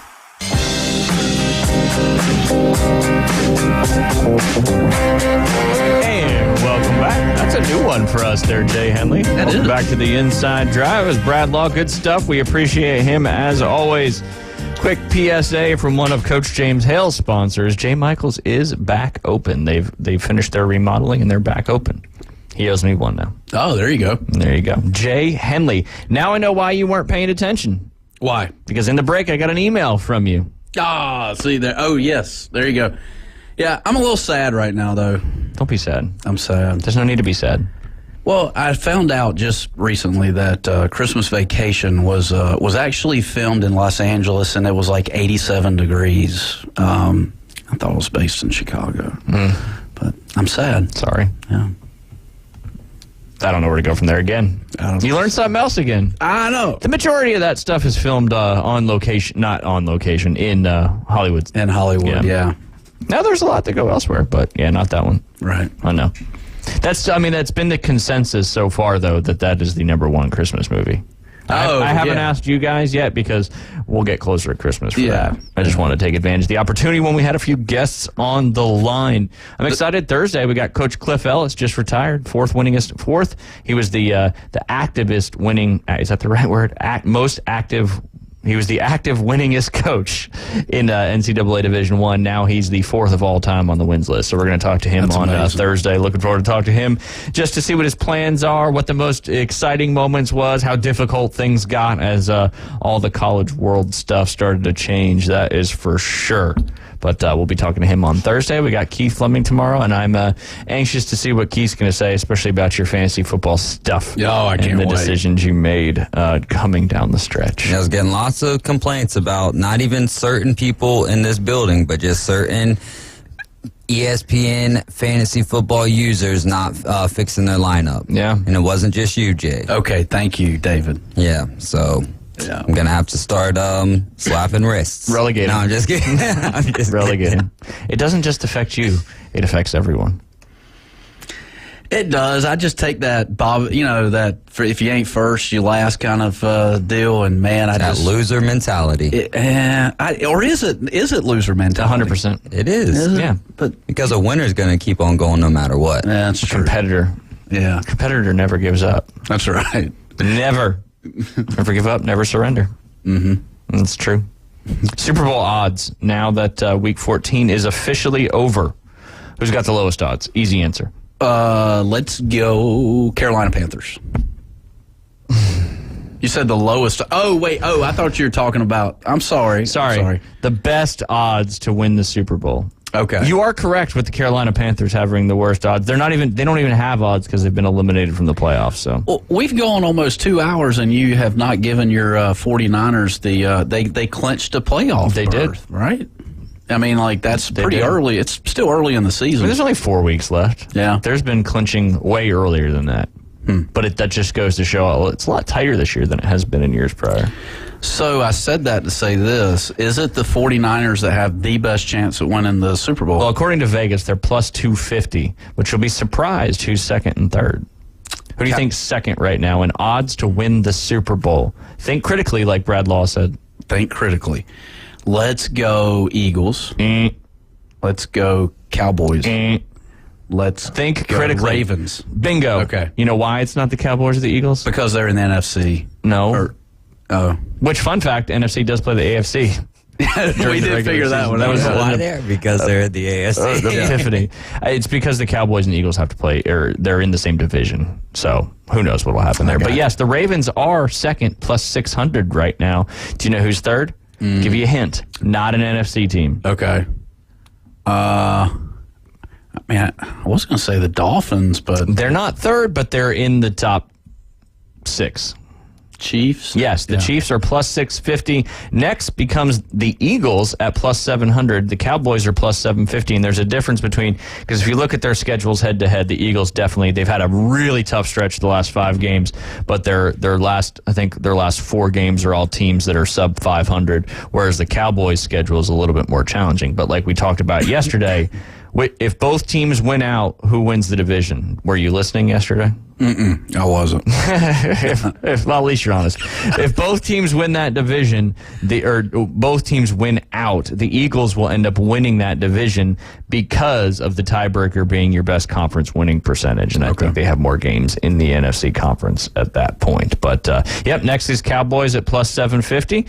The Dolphins are also at plus 750 in that number 6 spot. This will be a surprising one ahead of the Lions, Jags, Browns, Texans, Broncos, Rams, Falcons, Bengals, Packers, Colts, Vikings, Saints, Steelers, and I'll stop right there. This team is ahead of all of those. Tampa Bay Buccaneers. I just said the Bucs. Did you? Yeah. Oh. Didn't I? I didn't. Did I stop at the Seahawks at plus 1250? The Bucs are plus 1250. Okay. Or plus 12,500 is what I meant to say. But this team has currently got the seventh best odds to win the Super Bowl at plus 1,800. It might be worth to put a 10 spot there on Jay Henley, and that's your Atlanta Falcons. No. Buffalo Bills. Yes. You can't say Atlanta Falcons. You divorced them live on the air. I know. Once you sign the paperwork, you get to go back. That's right. The Buffalo Bills. The Buffalo Bills have the 7th best odds right now to win the Super Bowl. And it's weird, even though they're 11th in the AFC playoff picture after their win over the Chiefs. But the odds makers believe that the Bills have the best or 7th best odds, as if they continue to kind of play a little bit more, they'll get a tough matchup in the playoffs, but they think their roster and their team is good enough to potentially make a deep run, even being one of the higher seeds to make the playoffs. It's crazy. They're not even in the playoffs right now, and that's how Vegas works. Now, on the Hard Rock Bets app, is that something that you can do is today go and maybe, let's just say, throw some money on the fact that the Buffalo Bills would win the Super Bowl? Yeah. You can't do that on that? It's called a futures bet. It should be on there. It's a full-on sports book. Now completely legal in the state of Florida. Gotcha. Or not completely legal. It's been legal, but it's now open to all residents. See, I can't find that. All right, we'll work on that after the show.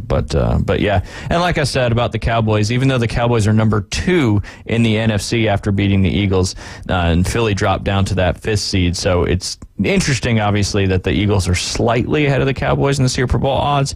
But I said the Eagles' schedule softens. They played the Cowboys twice, the Chiefs, the Bills, and the Niners, and now that was what they played. Now Dallas has to play Buffalo and Miami on the road, and then a home game against the Detroit Lions as well. Did you find it? I did. Look at you. Yeah. So proud. Thank you. And the Eagles have no one left on their schedule with a winning record, so just based on that kind of stuff. But long way to go there, that is for sure. After Tyreek Hill Hill went out yesterday, Jay, do you think that should have affected? Did you think Tyreek Hill is a legitimate MVP candidate? I mean, he came back in and did his deal. I mean, he made that catch on the sidelines. But late how in the game, effective was their offense without him in there? I didn't think it was very effective at all. Yeah, not as effective by any means. Yeah. So you could say Tyreek Hill is the most important player on that football team. I would agree with that. And, when he came off the field last night and he kind of, I want to say he faked that little limp a little bit and then he just ran off the field. I mean, that was like adrenaline. Oh, yeah, straight up adrenaline. Adrenaline's a powerful thing. Oh, yeah. Especially when the whole crowd goes nuts when you run. Right. It's like Mike McDaniel, going to the locker room. But tough loss for the Dolphins, that's for sure. But that MVP race is certainly heating up at the top between the two foes. Now, according to the DraftKings sports book, and this is pretty much the same across the board, Dak Prescott is now the MVP favorite at plus 150, with Brock Purdy being right behind him at plus 185. And the DraftKings book, PointsBet's got him at the same. And then it goes to Lamar, Jalen Hurts, and then it drops down to plus 1,600 for Patrick Mahomes, Tyreek Hill, Tua Tagovailoa, Josh Allen, both plus 2,000, CMC plus 4,000. I still think him and Tyreek Hill should be, but again, it goes back to what we talk about. It's a quarterback award for the most part. You don't see you see a running back every once in a while on there, but quarterbacks certainly are making the charge in that one. Who do you think's going to win it? This is the Super Bowl. The MVP. Oh, the MVP. Oh, boy.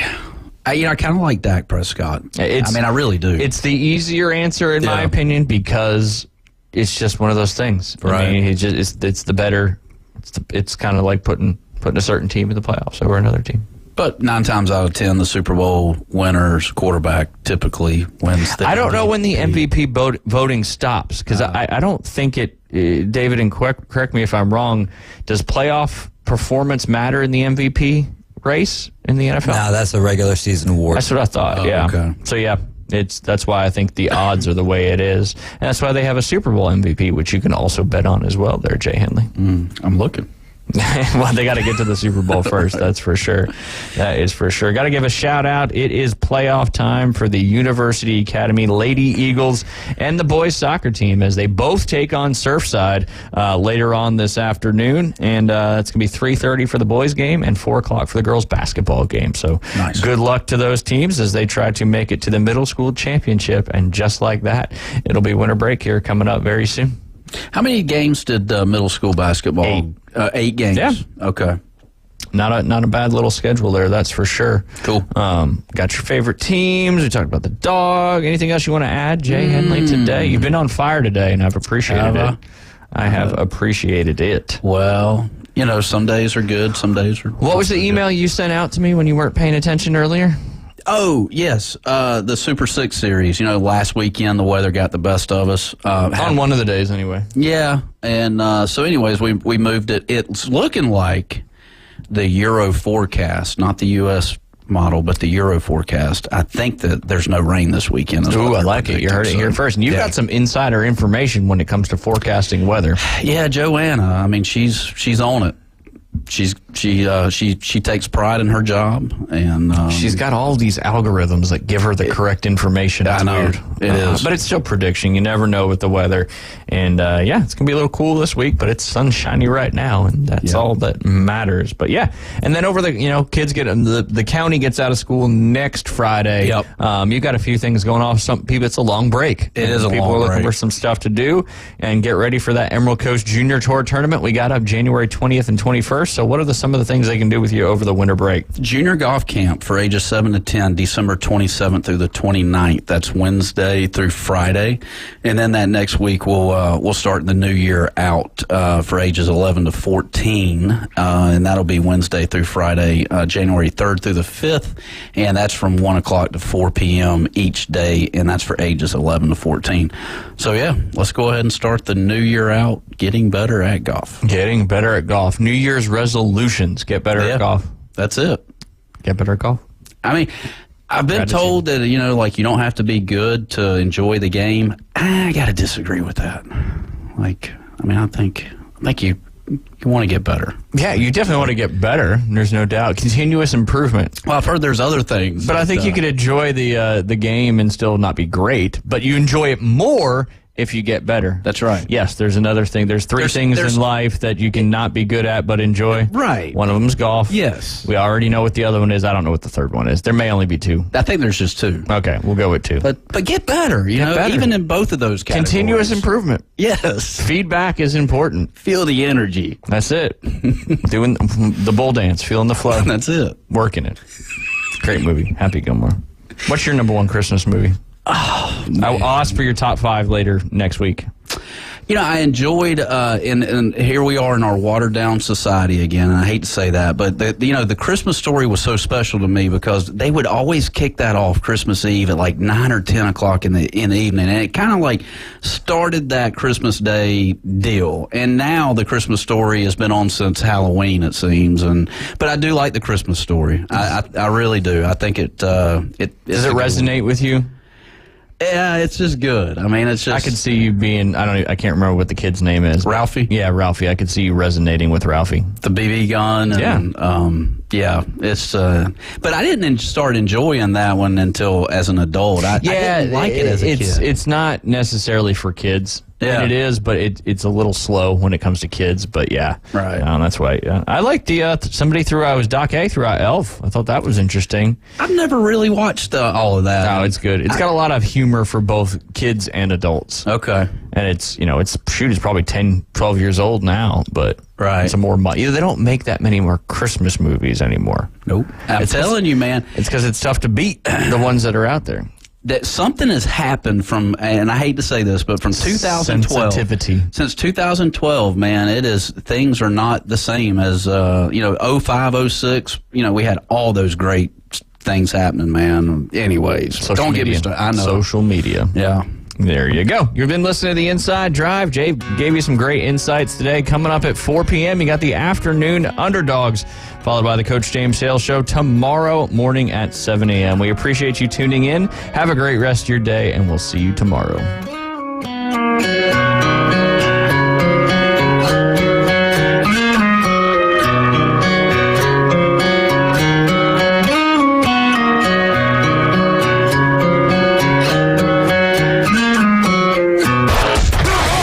ESPN Northwest Florida. The afternoon underdogs. There was only 2 teams that could go. It was Oklahoma and Florida State went, but Miami had beat Florida State that year. Right. The FSU fans conveniently forget that part. Yeah, I forgot something that happened when I was 7 years old. I